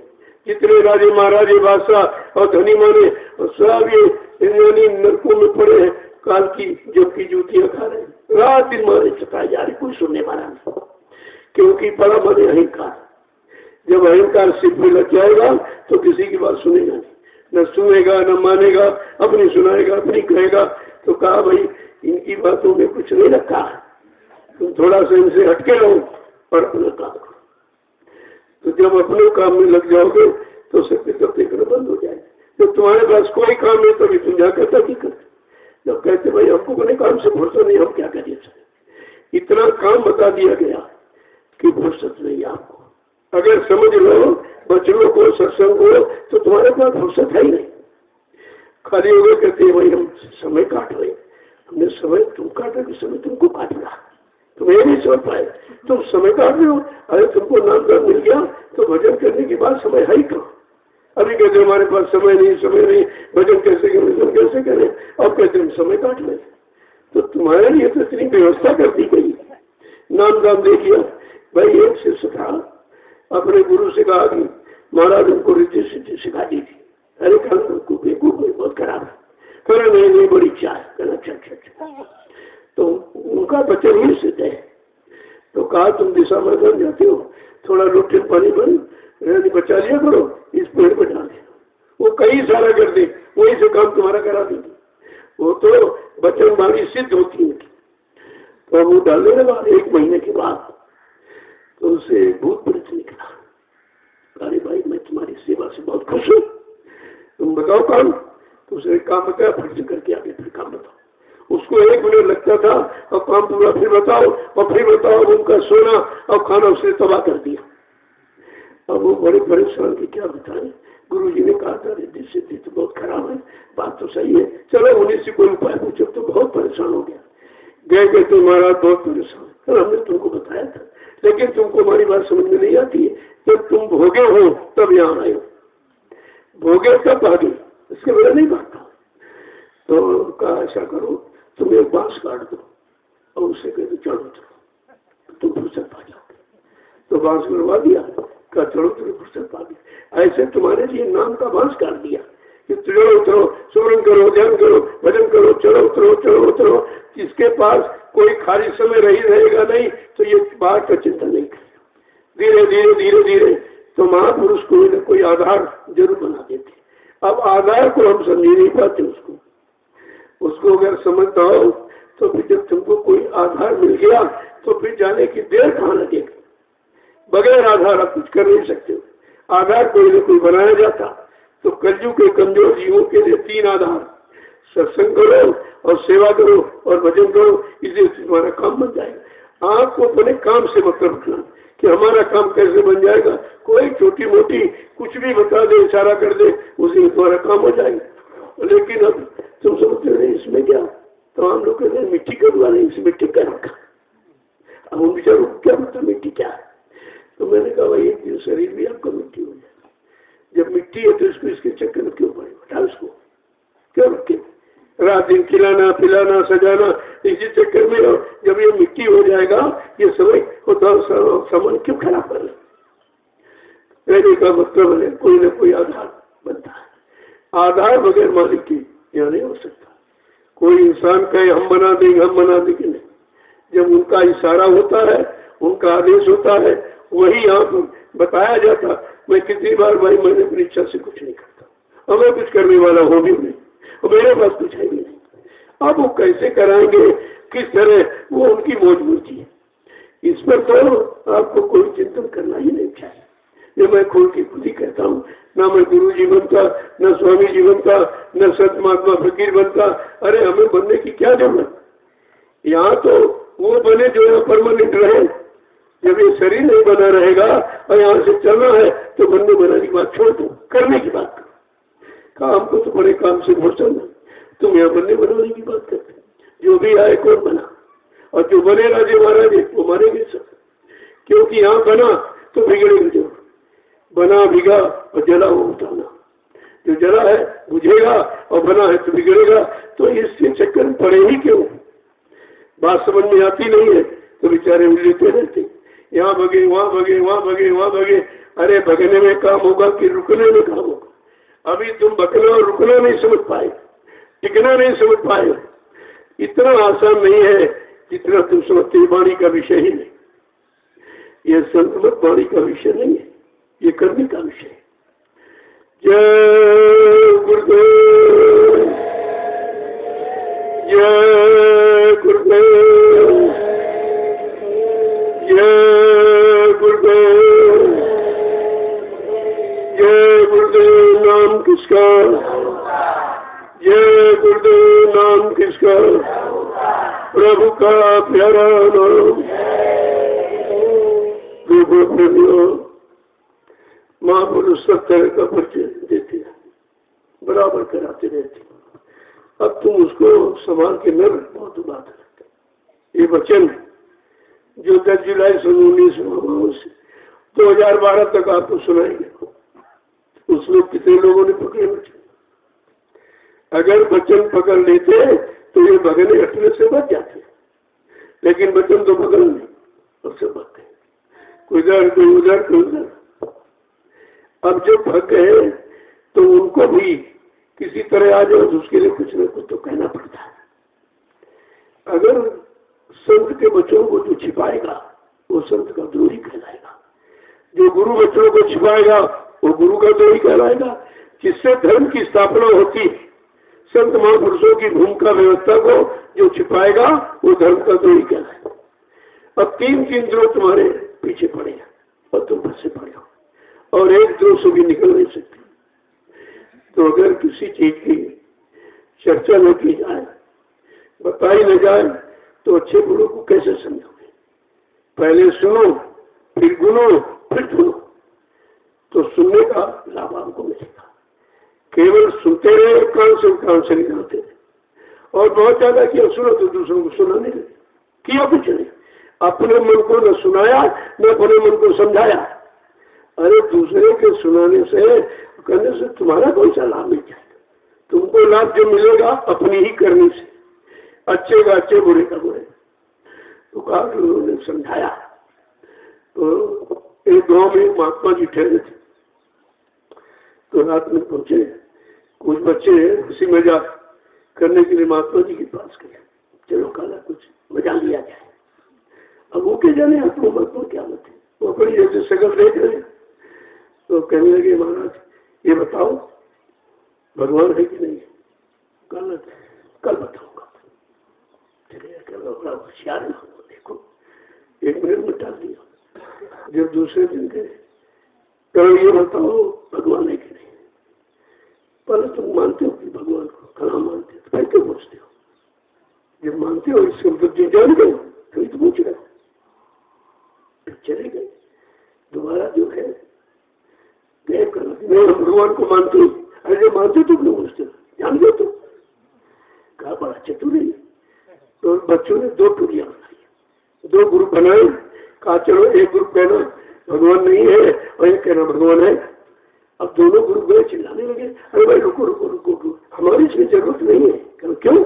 करो जो कहते भगवान नहीं है वो बेचारे जानते नहीं, और जो कहते हैं वो जानते हैं। ये लोग उनके बोल को बता दे, हमारी कहते को जानने वालों इनको जना दे, हमारी कोई जरूरत ही नहीं। तो कहने का मतलब महापुरुष ऐसा उत्तर देते हैं कि तुम्हारी बुद्धि खराब हो जाएगी। तो उनको परखने की कोशिश मत करो, अपने को पहचानो, अपने मन की करनी पहचानो, उनको मत पहचानो, तुम नहीं पहचान सकते हो। और अपनी पहचान देते भी कुछ नहीं। उनकी तो यही पहचान है कि भाई हम भी करें तुम भी करो, हम भी गुरु आदेश का पालन करते तुम भी गुरु आदेश का पालन करो, इसके सिवा वो कुछ नहीं कहते। तो कहने का मतलब ये है, जब कोई जानकार मिल जाए तो उससे जितना हो सके जानकारी ले। अपना कोई प्रश्न उत्तर करो ही मत, वो सब जान जाएंगे, सब बता देंगे। अब प्राइमरी में बच्चा बैठा है और इंटर हाई स्कूल की बात करें, अगर वो बताएं तब भी नहीं समझ पाएगा, अगर बता दें तभी वो नहीं समझ पाएगा, तभी उसके लिए बेकार है, और न बताए तो बेकार नहीं। इसलिए कि तुम पहले तो जानकारी तो कर लो। अगर आप 2 नहीं जानते तो एक नहीं बताया जाएगा। 2 जानने की कोशिश कर रहे हो, पहले एक बताओ तुम जानते कि नहीं, तब वो 2 बताएगा। नहीं तुम एक जानते रहो 2 के समझ में थोड़े आएंगे, क्योंकि 1 के बाद 2 होता, 2 के बाद 3 होता। जब इस तरह आप जानकारी करते रहोगे तब आगे की जानकारी आपको दी जाएगी। तुम केवल परीक्षा के रूप में देखे जानते कि नहीं जानते, अरे तुम उनकी गहराई क्या जानो? जब तुम गहराई में गए नहीं हो कभी और गहराई का अनुभव है नहीं, तो तुम दूसरे की गहराई कैसे जान जाओ? ये सबसे बड़ी मूर्खता तो ये होती। मूर्ख का मतलब समझते, मूर्ख जो अपने मुंह का रखे, अपने मुंह की सुने किसी सुने ना। दूसरा मूर्ख जो संत महापुरुषों की वाणी केवल मुंह में रखता है और भाषण स्पीच प्रवचन के लिए, वो भी मूर्ख है। ऐसे मूर्ख कभी कुछ नहीं पाते, उनको कुछ नहीं मिलता है और सारा जीवन इसी संकट में चला जाता है। जय गुरुदेव, जय गुरुदेव, जय गुरुदेव। नाम किसका? जय गुरुदेव। नाम किसका? प्रभु का प्यारा नाम। तो आप लोग खड़े हो जाइए। देखो अब भी बैठे पीछे। अब जब यही कमी है रह जाती कि जब खड़े होने का मतलब ये है कि सत्संग वचन सुनकर, गुरु के वचनों को सुनकर हम खड़े हो जाए। किसके लिए? सच्चे अच्छे काम को करने के लिए चल पड़े तो खड़े होने का आपको वाला मिल जाएगा। और जब बैठे तो साधना में बैठे तो बैठे का लाभ मिल जाएगा। जब झुको वहां झुको, जहां कुछ हो, जहां कुछ मिले वहां झुको। तो ये तीनों चीजों का समझ में आ जाएगा जब आप करने लगो। देखो फिर आगे करने के बगैर कुछ समझा ही नहीं जा सकता। जय गुरुदेव, जय गुरुदेव, जय गुरुदेव। नाम किसका? जय गुरुदेव। नाम किसका? प्रभु का प्यारा नाम। जोर से बोलो, सब मिल बोलो, बोलना होगा अभी से बोलो। दर्द हरेंगे, सब कष्ट हरेंगे, सुख शांति भी देंगे। सबके दाता, सबके मालिक, प्रेम से बोले ये नाम नहीं इंसान का, ये काम नहीं इंसान का। देखो नाम पूरा परिचय देना, नाम ही काम करेगा। और ये नाम क्या क्या काम करेगा जो किसी ने नाम किया। अगले जो नाम आए पीछे, किसी नाम ने ये काम नहीं किया जो जय गुरुदेव नाम करे। क्योंकि वो काल शक्तियों के नाम, ये दयाल का जगह है नाम, और ये प्रभु का नाम। जबकि प्रभु नाम का प्रचार किसी ने कराया ही नहीं धरती पर, कोई जानकारी नहीं। लेकिन गोस्वामी जी महाराज जब कलयुग में आए और रामचरितमानस लिखी तो उन्हें उत्तरकांड में कह दिया, एक अनीय नामा अज सत्यानंद प्रभु धामा। तो एक ही वो अनामी धाम है, वहाँ एक अनामी महाप्रभु है। जब अनामी महाप्रभु सदा मृत लोक मंडल पर मानव चोला धारण करेगा और प्रभु नाम लेकर के आएंगे तो प्रभु नाम से जीवात्मा को जगाएंगे, प्रचार कराएंगे, जीवात्मा को जगाएंगे। और भवसागर में प्रभु नाम का बेड़ा लगाकर इन जीवात्माओं को प्रभु धाम पहुंचाएंगे, तब जीवात्माओं का आवागमन खत्म हो जाएगा। जब तक प्रभु धाम नहीं पहुंचेगी आवागमन नहीं खत्म होता है। सतलोक तक आवागमन है, संत आते जाते रहते। वो कितनी बड़ी चीज और कितना बड़ा, यानी बड़ा काम, कितने युगों का भूला बिछड़ा जो करने आया उसको भी लोगों ने निंदा आलोचना बुराई का शिकार बना के। क्योंकि ये चीज समझना बड़े सबके बस की बात है।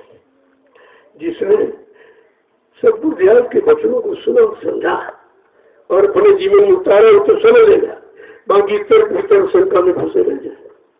लेकिन नाम अपना काम करेगा, उसका तो काम ही नहीं। इसलिए समय की चीज को लेना और समय से अपना काम बना लेना ये बुद्धिमानी है, उसी को बुद्धिमान कहते हैं। समय की चीज है तर्क वितर्क में चली, शंका संदेह बोलने में चली। आपने करने में उतारा नहीं तो यह शंका तो जीवन भर आपके साथ रहेगी, ये कभी तुम्हारा साथ छोड़ेगी ही नहीं। आपको यह समझना चाहिए कि हम करें क्या, अभी तक क्या किया तो क्या मिला, और वही करते रहेंगे तो आगे क्या मिलेगा। तो कुछ न कुछ करनी है, आपको बदलनी ही पड़ेगी। महापुरुषों ने कहा जब से नाम दान मिल गया तुम्हें सोचना चाहिए जो मैं कल था अब नहीं हूँ, तब तो बदलाव हो जाएगा।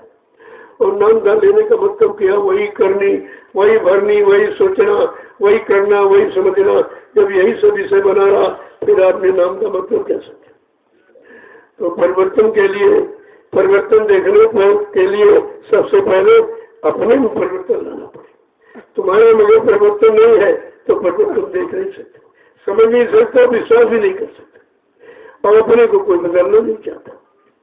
तो समझते कि यार इसमें तो बड़ी कठिनाई है, कहते ये नहीं खाना है और ये नहीं लेना है और ये नहीं देखना है, ये नहीं कहना है, तो कहना तो बड़ा कठिन है। तो ऐसे जीव कभी संत को अपना नहीं पाते, लगे रहेंगे इधर उधर जाते जाते, समय तो खराब करते रहेंगे, लेकिन संत मत का जो रस है, लाभ है, वो नहीं मिलेगा। बड़ा रूखा फीका है, और वैसे मिल जाए तो बहुत अच्छा है। जय गुरुदेव, जय गुरुदेव। अब आप लोग अपनी बड़ी सेवा में चलो। देखो जो जाने वाले हो जाए, आप जाओगे दूसरे आ जाएंगे, तुम्हें बोले दूसरा कैसे आए। इसलिए अब रहने टिकने की जरूरत नहीं है। आओ सत्संग सुनो, जाओ सेवा की चलेगा, ताकि दूसरों को मौका मिलता रहेगा। और सरकार का जो कानून है उसका भी पालन होना, भीड़ भाड़ मत करना।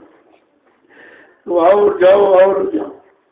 अब भीड़ का मतलब ये है कि जब 45 करोड़ जीवों का परिवार है, तो अगर परिवार से एक ही कहेगा तभी तो मांग हो जाएगी। बात तो असली यही है। तो इसलिए अब सत्संग में मिला है और सेवा भी आपने कर ली, अब आप कर जाए, दूसरों को मौका दें। बिल्कुल ऐसे ही बोल जाओ जैसे चिड़िया आई चुन के अपना चली गई, तो पीछे से लोग आने वाले उनको मौका मिल जाएगा और तुम्हें जगह नहीं छोड़ दो, बेचारे आएंगे, रुकेंगे कहाँ। क्योंकि बड़े कार्यक्रम की कोई तैयारी नहीं, कोई बड़ा कार्यक्रम यहाँ होगा, उसके लिए दिमाग से बाहर निकाल दीजिए। यहाँ कोई कार्यक्रम नहीं होगा, और वैसे रोज ये कार्यक्रम हो रहा, सत्संग भी हो रहा है, भजन भी कर रहे हो, सेवा भी कर रहे हो, इससे और कार्यक्रम क्या होना चाहिए। कार्य का क्रमानुसार सीरियल तो आपको चल ही रहा, सत्संग करो, सेवा करो, भजन करो, ये सीरियल तुम सब पर चल ही रहे हो। सत्संग भी सुनते हो और भजन भी करते हो, सेवा भी करते हो, तो अब तो काम हो गया। अब घर जाओ, घर जाओ, पीछे से लोग आएंगे, उनको भी लाभ मिल जाए, सत्संग मिल जाए, तो सबका भला चाहो। कर भला हो भला, और कर बुरा तो हो बुरा। जब दूसरे का तुम भला करोगे तो तुम्हारा भी भला हो जाएगा, और तुम दूसरे का बुरा करके भला चाहते हो ऐसा कभी नहीं हो, ये तो नियम भी नहीं है। अब आप चलने की तैयारी करो, सत्संग से होगे, अब दूसरे लोग आए उनको भी सेवा मिल जाए और सत्संग मिल जाए और भजन यहाँ कर ले, तो मतलब वो देख ले कि भाई आश्रम है हमारा है, क्योंकि आश्रम तो तुम्हारा है, जगह तुम्हारी है, तुमने गाड़ी कमाई से इसको खरीदी है। इसमें किसी एक से साहूकार ने पैसा नहीं लगा कि लाख 2 लाख दीजिए उसी का हो जाए, ऐसा हमने किया ही नहीं। हमने कहा नहीं, 1 2 10 भी बचा देना तो दे दो, लाख 2 लाख 10 लाख तुम्हारा नहीं, इसमें तमाम अंडे पंडे बैठे उनको बांट दो आप, यहाँ जरूरत नहीं है, यहाँ जरूरत ही नहीं, और जितनी जरूरत है उतना होगा, फिर फालतू यहाँ से इकट्ठा करके क्या है। तो लोग बड़ा आश्चर्यचकित है कि भैया सेवा नहीं लेते, कोई सेवा बताते नहीं। तो हमने कहा सेवा कहीं मांगी जाती, भीख मांगी जाती है, सेवा श्रद्धा से दी जाती है। श्रद्धा की चूनी वाली, चूनी माने भूसी, जो गेहूँ आटा चाल कर निकालते हो, कल अगर श्रद्धा से वो भी दे दो, वो भी तुम्हारा काम करती। बात तो श्रद्धा की है। तो ये श्रद्धा का दरबार है, ये भिखारियों का नहीं, ये दे दो वो दे दो, ये ले आओ वो ले आओ, ये यहाँ कहा नहीं जाता। ये तो बिल्कुल उच्चारण ही शब्द नहीं किया जाता। अब प्रेमियों की इच्छा है और ले आए तो उनका लगा दिया सामने, ये सामने लगा है जो पहले दिया, और अब दे तो वो सामने उधर बनना तुम्हारा, वो भी आप देख लीजिए, ये भी देख लीजिए, तुम्हारी शंका खत्म। किसी से कहने की जरूरत नहीं, जब जो चीज करके सामने दिखा दी जाएगी तो शंका समाप्त हो जाएगी। अगर दिखाने वाला मिलाने वाला नहीं है तो शंका बनी ही रहेगी, और देव जीव देखना भी नहीं चाहता। कुछ लोग आए कहते भाई परमात्मा को दिखा दीजिए, तो परमात्मा तो तुम्हारे अंदर है, जब परमात्मा का अंश जीवात्मा तुम्हारे अंदर तो उसको नहीं देख पा रहे, तो परमात्मा का पूरा स्वरूप कैसे देख लो, इन आंखों का विषय नहीं। तुम्हारे अंदर है जीवात्मा, नहीं देख रहे, पूरे दिखाई दे रहे, तो पूर्ण परमात्मा स्वरूप कैसे देख लो। कहा उसके लिए जीवात्मा में एक आंख है, जब तक वो दिव्य आंख नहीं खुलेगी, ये समझाना बताना सब बेकार है। ये उसी की तैयारी है, किसी तरह से अंतर्मुखी होकर, और जीवात्मा की अगर दिव्य नेत्र खुल जाए और दिव्य कान खुल जाए, दिव्य नाक खुल जाए, तो विषय का खत्म, वहीं से शंका का समाधान हो जाता है, शंका रहती ही नहीं वहां। लेकिन वो इतनी जल्दी खुलने वाली है नहीं, क्यों तुम बाहर में कवायद कर रहे हो, बाहर में जानना चाहते हो, पढ़ के जानना चाहते हो, सुन के जानना चाहते हो, तर्क वितर्क शंका करके जानना चाहते हो, जबकि अध्यात्म तर्क का विषय ही नहीं, वहाँ तर्क है ही नहीं, वहाँ तो बड़ी विराम है। जब वो चीखती मिल जाए तो सब छोड़ करके उसी में लग जाओ, कहना न बोलना कुछ ताले जुमों पर रखना और चुटकी का खेल की और चुटकी बजा दिखाना। कितनी बड़ी चीज महापुरुषों ने बताई। ये कितने दिनों का काम पड़ा है। जीवात्मा जगह परमात्मा ने कहीं कुछ नहीं हो पाया। कल आपकी बार तुम्हें साधन मिल गया और साथ मिल गया, दोनों चीजें मिल गई तो जल्दी से अपना काम बनाओ और चुटकी बजाते काम तुम्हारा हो जाएगा। ये तो वादा महापुरुष का है कि चुटकी बजाती करा सका, लेकिन करा दूंगा जब उनकी बात मानोगे था। उनकी बात किसी ने मानी? 45 करोड़ जीवों में किसने बात मानी? अगर मानी होती तो दरबार छोड़ते, सब भाग गई था। इधर भाग गया, कोई उधर भाग गया, कोई अरे अपने घर पर रहते तब भी अगर बचड़ों में बंधे रहते तब भी दरबार ही है। आप दरबार में ही बैठे, दर पर ही रहे, लेकिन तुम्हारे पास रहा कुछ नहीं। अगर ये अभियान में चला होता तो सब काल के काल में खड़े थे। एक बार शंका ने सबको झकझोरा, कहते गुरु चले गए।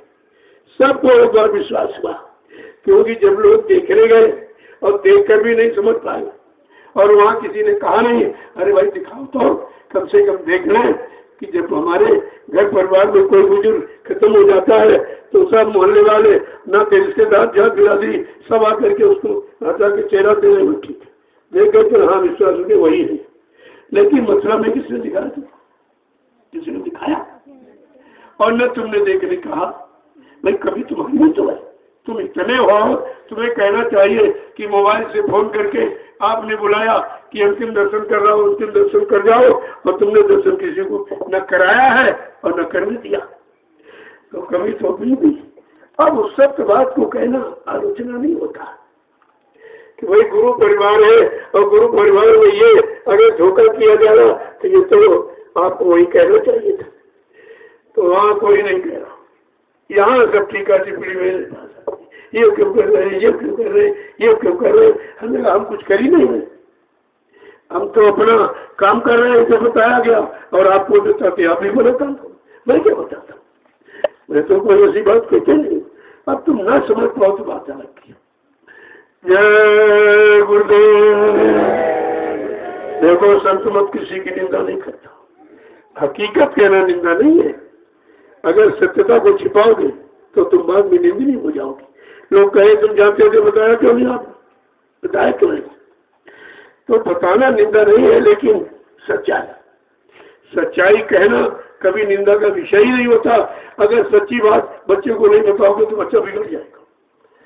अगर शराब आप पीते हो तो शराब के अवगुण बच्चे को बताने पड़े। कहते नहीं तुम शराब की बुराई करते हो, अगर बताया नहीं जाए तो बच्चा भी पीने लग गया, उसे क्या मालूम? वो तो समझे पिताजी दूध पीते हैं, क्या हम भी लेंगे? आपको सच्चाई बतानी पड़ेगी। सच्चाई नहीं बताओगे तो सभी लोग बेचारे फंस जाएंगे। बाद में कहेंगे आप जानते तो आपने बताएंगे नहीं, और बताओ लेकिन निंदा कर रहे हैं। यहाँ निंदा कुछ नहीं, लेकिन सच्चाई कहने में कसर भी नहीं रखी। दोनों बातें। जय गुरुदेव, जय गुरुदेव, जय गुरुदेव। नाम किसका? सच्चाई वो बताएगा जो सच्चे रास्ते पर चलता, उसको मालूम है। बाकी सच्चाई ऐसे कोई कह भी नहीं सकता, हिम्मत नहीं आपकी। तो यहाँ तो बड़ी टीका बड़ी करते, लेकिन जहाँ एकदम झूठ वहाँ कोई नहीं कहता, किसी का मुंह नहीं खुला कि भाई जो है गुरु परिवार ही ऐसा क्यों है? क्या गुरु जी एक ही आदमी, एक ही चेला था उनका, दूसरा कोई नहीं था? कम से कम इस बात को तो बताना जरूरी है। नहीं बताओगे तो ये सब बेचारे यानी दर से भटक गए हैं, तो इनकी भटक कैसे खत्म होगी? या इन्होंने जो नाम डाल लिया उसका लाभ इनको कैसे मिलेगा? और गुरु की सच्चाई इनके दिल में कैसे आएगी कि सब झूठ है? तो ये तो आपको बताना ही पड़ेगा। नहीं बताओगे तो आप उसमें करके तो जाओगे कि तुम कह रहे हम जानते हैं, बड़े पुराने शिष्य है। तो पुराने शिष्य में तुम्हारी कौन सी शिष्य, कौन सा पुराना तुम्हारे पास विषय है, जानकारी है, तो तुम पुराने माने जाओगे? तुम्हारे दिल भर के कोई नहीं कह रहा, और जो कह रहा तुम्हारे वो निंदा कर रहा है। तुम्हारी हिम्मत तो निंदा करने की भी नहीं पड़ी, कुछ कहने की हिम्मत ही नहीं पड़ी। कितनी बड़ी कायरता है कि तुम्हारी हिम्मत नहीं पड़ी अपने गुरु के लिए कहने की, और किसी ने जबान खोली नहीं। और यहाँ जवान जो खोली जा रही, अरे कल वो गुरु बनते हो, गुरु, अरे गुरु कोई बना जाता? गुरु कोई बन सकता है? क्या गुरु कोई बनने का विषय? इतनी ऐसी छोटी छोटी इनकी निरंतर पहचान है कि समझ नहीं पा रहे कि गुरु बन के कह रहे हैं, कि गुरु की बात कर रहे हैं, कि गुरु के वचन बता रहे हैं, कि गुरु की गौरव और गरिमा का मैंने प्रचार कर रहे हैं। ये कहां की समझ में आ रहा? जय गुरुदेव, जय गुरुदेव, जय गुरुदेव। नाम किसका? जय गुरुदेव। नाम किसका? प्रभु का प्यारा नाम। अब जाने वाले तो आप घर जाने की तैयारी करो। अब यहाँ टिकने की बात मत करो, क्योंकि दूसरे आएंगे बेचारे कहाँ रहेंगे? बरसात का मौसम है, सब दूसरे खड़ी जगह के है, कहाँ टिकाएंगे आपको? तो आप जगह छोड़ोगे तो दूसरा आएगा। तो बस से आओ, ऐसे उड़ जाओ जैसे चिड़िया चुनकी चली गई, तब तो ठीक है। अब दूसरों को मौका नहीं देना चाहते, इतनी ये भी सेवा नहीं कर सकते। बहुत सरल है। सेवा का मतलब तुमको लाभ और दूसरे को लाभ, वो सेवा मानी जाती। केवल तुम्हारा अपनी स्वार्थ के लिए कौन सी सेवा? बात को समझना चाहिए। तो जाने वाले हैं, यानी क्योंकि कल मैं शाम को सबसे मिल चुका, प्रसाद भी दे चुका। बार बार वही काम मत करो। बार बार मिलने में आप परेशान करते रहते हो, क्योंकि ऐसे करो तो दिन भर मिले नहीं पाएंगे, दिन भर नहीं मिल पाएंगे। एक आया, दो आए, फिर दो आए, तीन आए, ऐसे नहीं। इसीलिए वो सामूहिक मैंने आपका दर्शन किया, क्योंकि आपने सेवा की थी, और सेवा की तो उसका आपको प्रसाद मिला। दोनों चीजें हो गई। और आप जाने की तैयारी करो। फिर मतलब समय में आया तो फिर आ जाएगा। यहाँ भगाया नहीं होता किसी को, लेकिन समझाया जाता है। समझ जाओगे तो आने का जाने का भ्रम आपका दूर हो जाएगा, तो अच्छा रहेगा। देखो कितना बड़ा काम, कितने महीनों का था, दिनों में। उधर आप देख लो, अभी गुरु पूर्णिमा से न्यू पड़ी समझो, तो कितने दिनों में देखिए सब कुछ हो गया। आपने किया है और कुछ ही नहीं किया, तो आप लोगों ने, और आपकी गाड़ी कमाई से। इसमें कोई ये कह ही नहीं सकता कि एक आदमी का है। इसीलिए व्यवस्था ऐसी बनाई जाती है कि बाद में कोई झगड़ा न हो। जैसे मथुरा की बात, तो कहते मथुरा कब जाओगे, मथुरा कब जाओगे? आप अपने घर में कोई पूछ के जाता क्या? अपने घर में कोई पूछ के जाता है? अरे मथुरा तो सबकी है, सारे प्रेमियों की है, सबने सहयोग किया, किसी एक की थोड़ी है। ऐसे उल्टे सीधे दो मतलब के प्रश्न। यदि कोई बात पूछने वाली, कोई बात पूछने वाली है और कहते हैं कि तुम क्यों नहीं गए बेटा, तुम क्यों नहीं, इतना राइट है तुम उधर वो नहीं कर सकती। और यहाँ तो उसी तैयारी सब है, ऐसा नहीं है।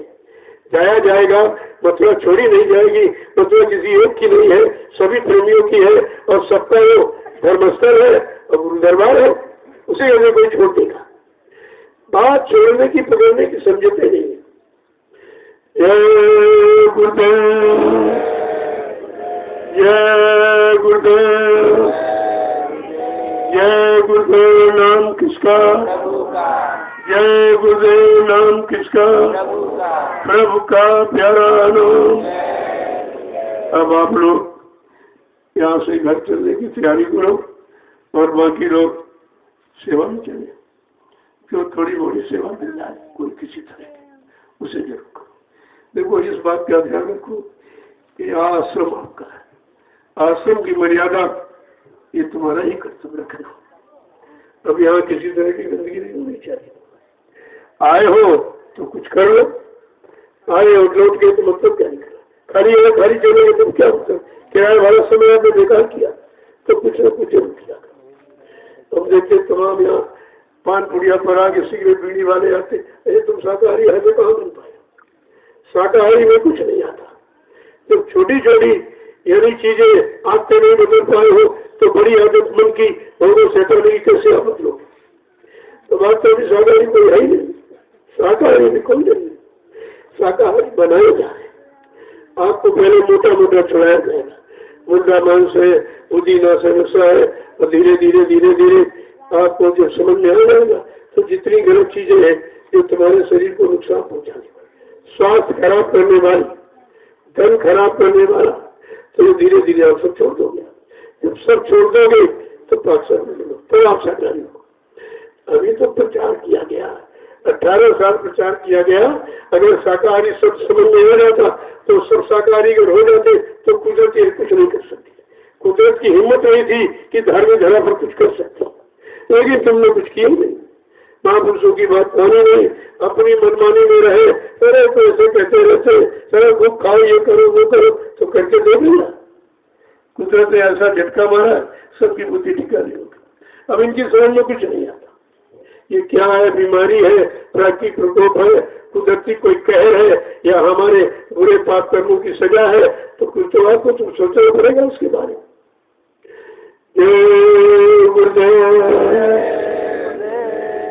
अब आप चलो, जो लोग जाने वाले फौरन तैयारी करें, निकले आप। दूर जाने वाले भंडारे से कुछ ले ले बड़े रास्ते के लिए, वो ठीक रहेगा।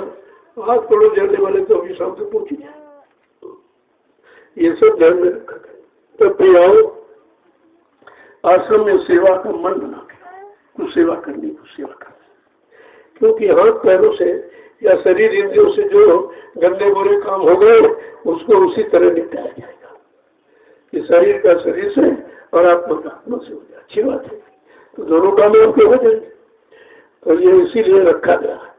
अभी देखो खेती आपकी है और आपके लिए अभी तैयार हो जाएगी तो ये भंडारे में काम आएगी सब, क्योंकि आगे बड़ी भीड़ कभी होगी।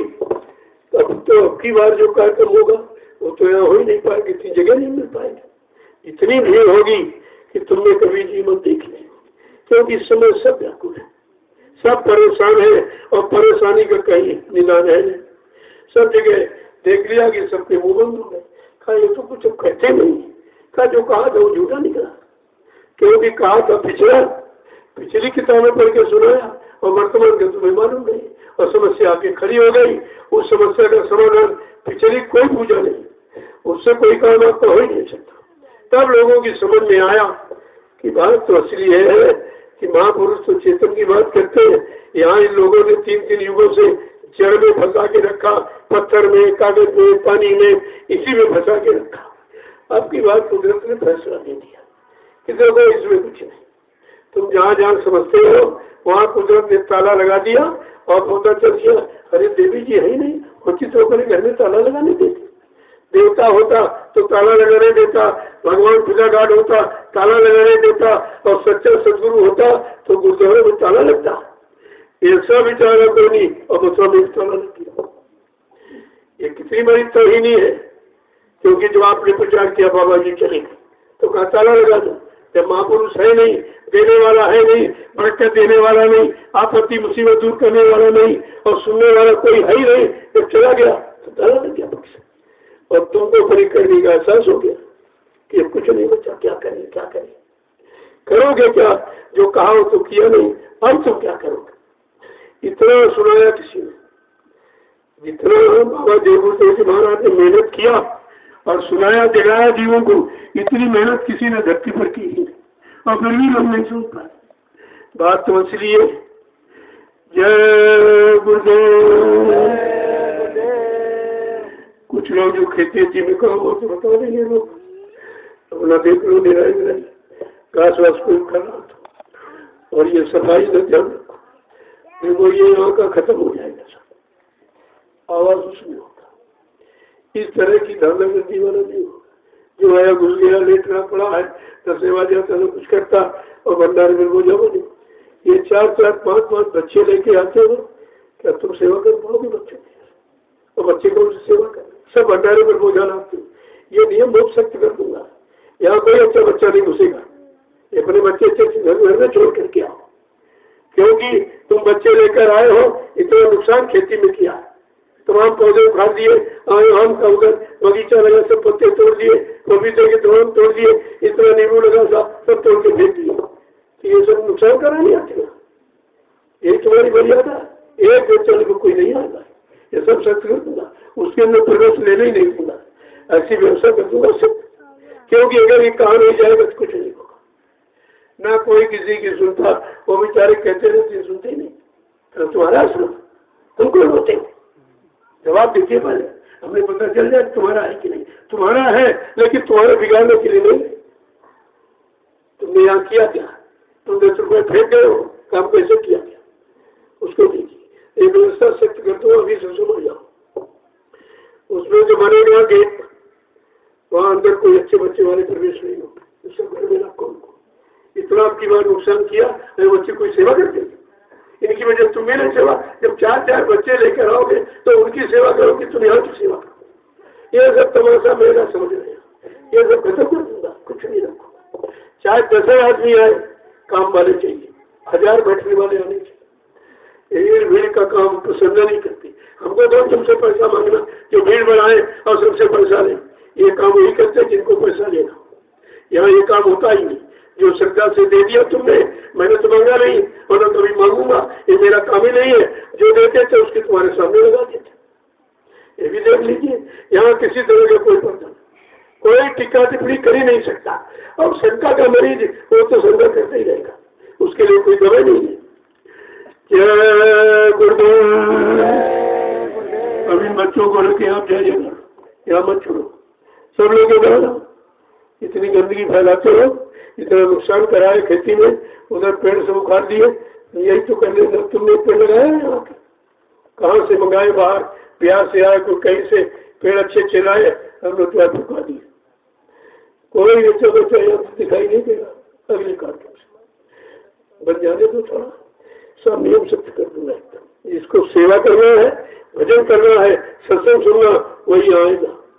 देखो तमाम अब भी पड़े होंगे, न सत्संग से मतलब, न सेवा से, न भजन से, इनको कोई मतलब नहीं।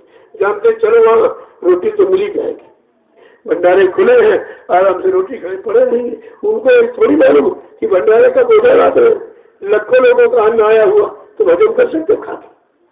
लेकिन इनको इससे कोई मतलब नहीं। तो जानवर समझो उनको, इनके अंदर कोई विवेक बुद्धि में कुछ भी नहीं। ऐसे जानवर इकट्ठे करने से फायदा क्या, कोई मजा नहीं। इसलिए ये सब व्यवस्था सख्त कर दूंगा। थोड़ा 2-4 महीने लगेंगे, अभी सब बना जा रहा है।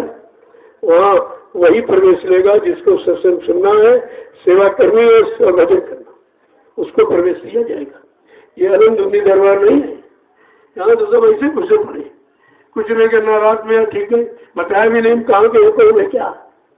ये सब व्यवस्था खत्म हो जाएगी, बिल्कुल एकदम सैनिक व्यवस्था। तो आश्रम की मर्यादा लोग समझेंगे। आश्रम किसी, अभी तो घर वाला तो बनाए, वही काम जो घर में करते यहाँ करते हैं। आश्रम तो आश्रम कोई मर्यादा है, ऐसा नहीं। ये आप समझ लीजिए, मैं पहले से इशारा कर रहा हूँ, ऐसी कोई व्यवस्था यहाँ नहीं रहेगी। एकदम बिल्कुल स्वच्छ पाक साफ। जो लोग आएंगे देख कर ही बदल जाएंगे। और तुम्हारी हरकत, तुम्हारी रहने गहने देख के जो है तो यार इससे तो घर ही ठीक थे, घर से ज्यादा करते यहाँ खराब, क्योंकि तुम वो करते हैं सब।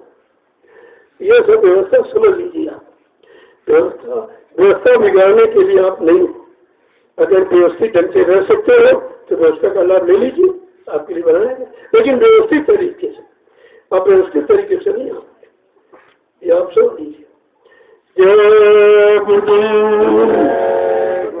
जब प्रेमी समझाते उसे बिगड़ जाते, नहीं करूँगा सेवा, नहीं जाऊँगा, तो अब भंडारे में भी शक्ति कर दी जाएगी। जो सेवा करते हैं उन्हीं को भोजन, नहीं करते उनको कोई भोजन के लिए। भोजन तो सेवा करने वाले, भजन करने वाले के लिए भोजन होता है। ये तो समझते चलो वहां तो भोजन मिलेगा, करो जाकर नहीं करो। इनको अभी भी नहीं पता, तमाम तो झगड़े आ जाते, कहीं कुछ नहीं मिला चलो वहां टिक जाएंगे, ये भी नहीं होगा। इसलिए आधार कार्ड का नमूना बताया गया। पहले 2 लोग गेट पर बैठेंगे, आधार कार्ड लीजिए, और कोई औरत अगर है, अगर कोई घर का संरक्षक नहीं है तो यहाँ नहीं रहेगी, यहाँ नहीं रहने दिया जाए। खास करके लड़कियों को तो बिल्कुल ही प्राथमिकता नहीं होगी। आओ अपने गार्जियन के साथ आओ और चले जाओ, यहाँ टिकने रहने की जरूरत नहीं है। ये सब व्यवस्था खत्म कर दी जाएगी, अपने मुताबिक आए और ठीक है। यहाँ बदलाने के होते हो कि हमारी औरत को वहाँ रख लिया, आने नहीं देते, हमारा परिवार बिगाड़ रहे। ये काम ऐसा क्यों करते? यहाँ कोई ऐसी व्यवस्था नहीं, और यहाँ इतनी जरूरत तुम्हारी है भी नहीं। इस तरह तुम सोचते हमारे बगैर काम नहीं चलेगा, ये नहीं चले। अरे काम करने वाले इतने तैयार हो गए कि तुम्हारी आवश्यकता नहीं है। तुमको हमने 1 साल में तुम्हारा देख लिया, तुम कोई काम नहीं कर सकते। सिवाय बिगाड़ के, व्यवस्था बिगाड़ने के सिवाय तुम बनाने का कोई काम करते ही नहीं। मैंने सब देख लिया, ऐसा थोड़ी आंख बंद करके नहीं बैठा, सब देखता रहता हूँ। क्या योजना बना रहे हो, कहाँ करना चाहते हो, क्या करना चाहते हो। हम पहले उस योजना को ही खत्म कर देते, तुम करोगे क्या? यहाँ कोई योजना नहीं कुछ तरह किसी तरह की। आप व्यवस्थित रहिए और व्यवस्था की योजना बनाइए, मैं तुम्हारी योजना मानूंगा। अगर कोई विकास संबंधी अगर हमारा नुकसान तो नहीं मानूंगा। अगर संगत का नुकसान है तो आपकी सलाह नहीं मानी जाएगी, ये आप समझ लीजिए। हाँ, संगत का अगर कोई लाभ है, कोई बढ़ाव यानी विकास करना चाहते हो, मैं आपकी सलाह का स्वागत करूंगा। लेकिन बे मतलब कि अपनी बुद्धि घोड़े बनाओ तो उससे कुछ होने वाला है नहीं। और लोगों ने कहा भाई ऐसा हो जाए, ऐसा हो जाए, ऐसा बन जाए। जब ने कहा सब बन जाएगा, लेकिन ये कौन देगा? तब चुप, खत्म, तो पीछे हट गए। वो तो समझते यहाँ पौधा लगा है रुपए का, याद है।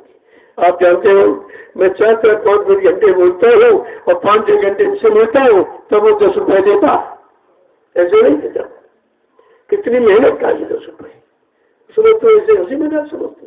और दर्शन वाला पैसा सिवा और दूसरा पैसा यहाँ लगा भी नहीं, सब उसी का। जो आपने हमको 1 रुपए 2 रुपए 10, 20, 50 रुपए दिए, मैंने उसी को संभाल के रखा क्योंकि मेरे पास कोई खर्चा नहीं। और उसी से ये विस्तार देखिए, ये जमीन उसी से हुई है, किसी से मांगे नहीं गया। तो 1 लाख 2 लाख 10,000 15,000। और जो लोगों ने अब शुरुआत की है वो आपका समिति में जमा उसमें भी दिया कितना। जब ये बात आई कि भाई कुछ समिति में जमा होना चाहिए, सरकार यदि खाता कुछ खाता, तो हमने 1 करोड़ रुपए इनको दिया और सबने उसी से अपने खाते से ट्रांसफर दिया है। पैसा भी नहीं, तुमने वो सब हमने दिया, तुमने अधिकांश में दिया। कम से कम ये तो समझो तुम देते क्या हो और यहाँ है क्या, और तुम व्यवस्थाएं योजनाएं बनाते रहोगे तो क्या वो पूरी हो जाएंगी? जिम्मेदार कोई भी तो पैसे नहीं देकर खुद से करेगा कैसे? तो सोचते बहुत आ रहा, तो तुमने क्या दिया? बहुत आ रहा, जिन्होंने दिया उनको लाभ, और तुमने दिया तुमको कोई लाभ नहीं मिलेगा। लाभ तो करने का है, और करना तुमको चाहते रहो, लोगों से करवाना चाहते हो तो लोगों से करवाओगे तो उनको लाभ मिलेगा और तुमको कोई लाभ नहीं। तो भी तो करना चाहिए कुछ। ये गुरुदेव ये सब जान गए, कहीं से कुछ नहीं हो रहा। अब तक ये योजना अपनी बना ली थी, लेकिन पता है प्रवीण को 1 रुपया देगा नहीं, इनको नहीं देगा। अगर रोक तो कोई इनके पास ही नहीं जाएगा, कोई खड़ा भी नहीं होगा, करेंगे क्या? इनको ये पता चल गया है कि मतलब बगैर इनके कुछ होगा नहीं, तो चलो इसलिए मैं हमको भी अलग कर देते, तो भी अलग कर देती, तो बना लेती व्यवस्था। लेकिन ये जानते हैं कि प्रेमी 1 रुपया इनको देगा नहीं, अगर रोक दूंगा तो कोई इनके पास भी नहीं जाएगा। इसी बात से ये थोड़ा ढीले हो गए। तो बड़ी योजना बनाती क्या हमने ये मत बताओ, ये तुम्हारी यहाँ कुछ चलने वाली नहीं है, मैं 1 मिनट में सब खत्म कर दूंगा, कोई योजना तुम्हारी नहीं रखूंगा। मैंने पहले ही आपसे कहा था जब मैंने शुरुआत की है कि मथुरा की कोई घटना यहाँ दोहराई नहीं जाएगी, उसकी कोशिश मत करना। लेकिन अब ये पुराने मथुरा वाले तो भाई कुछ ना कुछ करेंगे, कुछ ना कुछ करते रहेंगे, लेकिन उससे हमारे पर कोई फर्क नहीं पड़ता। जय गुरुदेव। मैं सबकी सुनता हूँ, किसी की नहीं सुनता, सबकी मानूंगा और किसी की नहीं मानूंगा। अगर संगत के अनुकूल, संगत के विकास के लिए है तो मानूंगा। अगर व्यक्तिगत स्वार्थ कोई अपना हल करना चाहते हो तो बिल्कुल नहीं मानूंगा, एक भी शब्द नहीं। इस पर हमारा ध्यान रखिए, यहाँ इस तरह का कुछ होने वाला नहीं। जय गुरुदेव। अब चलो आप अपनी बड़ी सेवा में और जाने वाले घर जाइए। अब यहाँ इसको खाली करो ताकि दूसरे लोग आए। भाई जगह तो इतनी है लेटने वाली, और तुम यहाँ बड़े हो गए, दूसरे बेचारे कहाँ लेटे, कहाँ बैठेंगे? तो उनको भी सत्संग और सेवा भजन का मौका दीजिए, घर में नहीं हो पाता कुछ। अब आप जाने की तैयारी करो और मैं फिर आपसे मिलूंगा, मैं मिलूंगा। अब ये है कोई विशेष इमरजेंसी है तो अंदर में मिलूंगा आपसे, बाकी ये नहीं कि एक आ रहा कि ये क्यों जा रहे हम भी जाएंगे, अरे तुम्हारा कोई मतलब है? ऐसा नहीं है, नियम है। लेकिन जहाँ कोई इमरजेंसी है वहाँ पर नियम यानी धीमा कर दिया जाता कि चलो भाई ये भी जाने वाले हैं, विशेष इमरजेंसी कोई खबर आ गई घर से तो वो तो मिलने आएगा। बाकी ये नहीं कि सर एक तरफ भीड़ वहाँ लगा दो। हमने देखा कि जिसको देखो सब कुटी वहीं घुसे चले तो हम वहाँ को यहाँ क्यों रखा? वहाँ मैदान में झोपड़ी बनाते हम सबसे मिलते रहते, यहाँ ये क्यों बनाई? तुम कोई मर्यादा नहीं समझते किसी चीज की। मैंने कहा भाई देखो आने जाने बंद कर दिया अंदर का। बाहर में मैं जब मिलता हूँ दोपहर मिलता हूँ शाम को मिलता हूँ तो वहाँ भी घुसपैठ करने क्या जरूरत? वहाँ तो आपकी कोई मतलब वही नहीं हो जाने का मतलब नहीं तुम्हारा कुछ। वो आवास है, किसी के आवास में ऐसे नहीं घुसा जाता। चलो वहाँ में घुसने कोई नहीं देगा तुमको, यहाँ जिसको देखो सो बंद, जिसको नहीं ताला डाल दो, उसको बंद कर दिया, उनकी समझ में नहीं आएगा। जब हम दो बार दोपहर में मिलते हैं शाम को मिलते रहे, तुम्हारी सुनते रहे, जो कुछ हुआ तुमको बता दिया समझा दिया, फिर ये बार ये सब जगह तो बात है।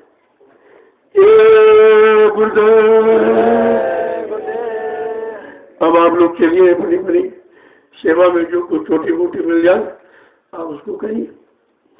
देखो वहाँ इतनी ईट थी आपने उठा दिया, सेवा अच्छी हो गई कि अपने मतलब अदारे में आके वहाँ बाहर पड़ी थी, कल आपने गिट्टी में वहीं खड़ा रहा, गिट्टी आपने उठा के रख दी। ये है अपनापन कि अपना सामान है और आप अपना पैसा लगा है, एक एक रोटी पड़ी न रहे कि उसमें तुम्हारा पैसा लगा हुआ। जब तुम ये समझो कि हमारा है तब तुम उसकी अभी तो हमारे समझते नहीं। वो आश्रम है अरे आश्रम है किसका? आश्रम का मतलब क्या? आश्रम अपना परिश्रम, अपनी बड़ी मेहनत, सब तो आश्रम है। तो यहाँ इसीलिए सबकी मेहनत लगी है, सबका पैसा लगा और आपके लिए व्यवस्था है। अब तुम व्यवस्था को अगर बिगाड़ोगे तो भाई बिगाड़ने के लिए व्यवस्था आपकी नहीं है, बिगड़ने के लिए नहीं, इसका ध्यान रखिए। ये सब चीजें जो बताई है यानी मतलब वो जो आवास बन जाएगा तो ये उनका काम कोई नहीं होगा। इधर सब तार की बाउंड्री हो जाएगी, इसमें कोई प्रवेश नहीं लेगा, सब ये तार की बाउंड्री, इसमें कोई प्रवेश नहीं लेगा। नहीं तो ये सब जो कुछ तैयार हो रहा एक दिन में से वो काम उखाड़ के रखा। तुम ये भी नहीं जानते, तुम यहाँ बच्चे लेकर क्यों आए? बच्चे कौन सा सत्संग सुनेंगे और तुमको न सुनने देंगे और न सेवा करने देंगे न तुमको भजन करने देंगे। जो बाधा घर में वही बाधा यहाँ लेके आए।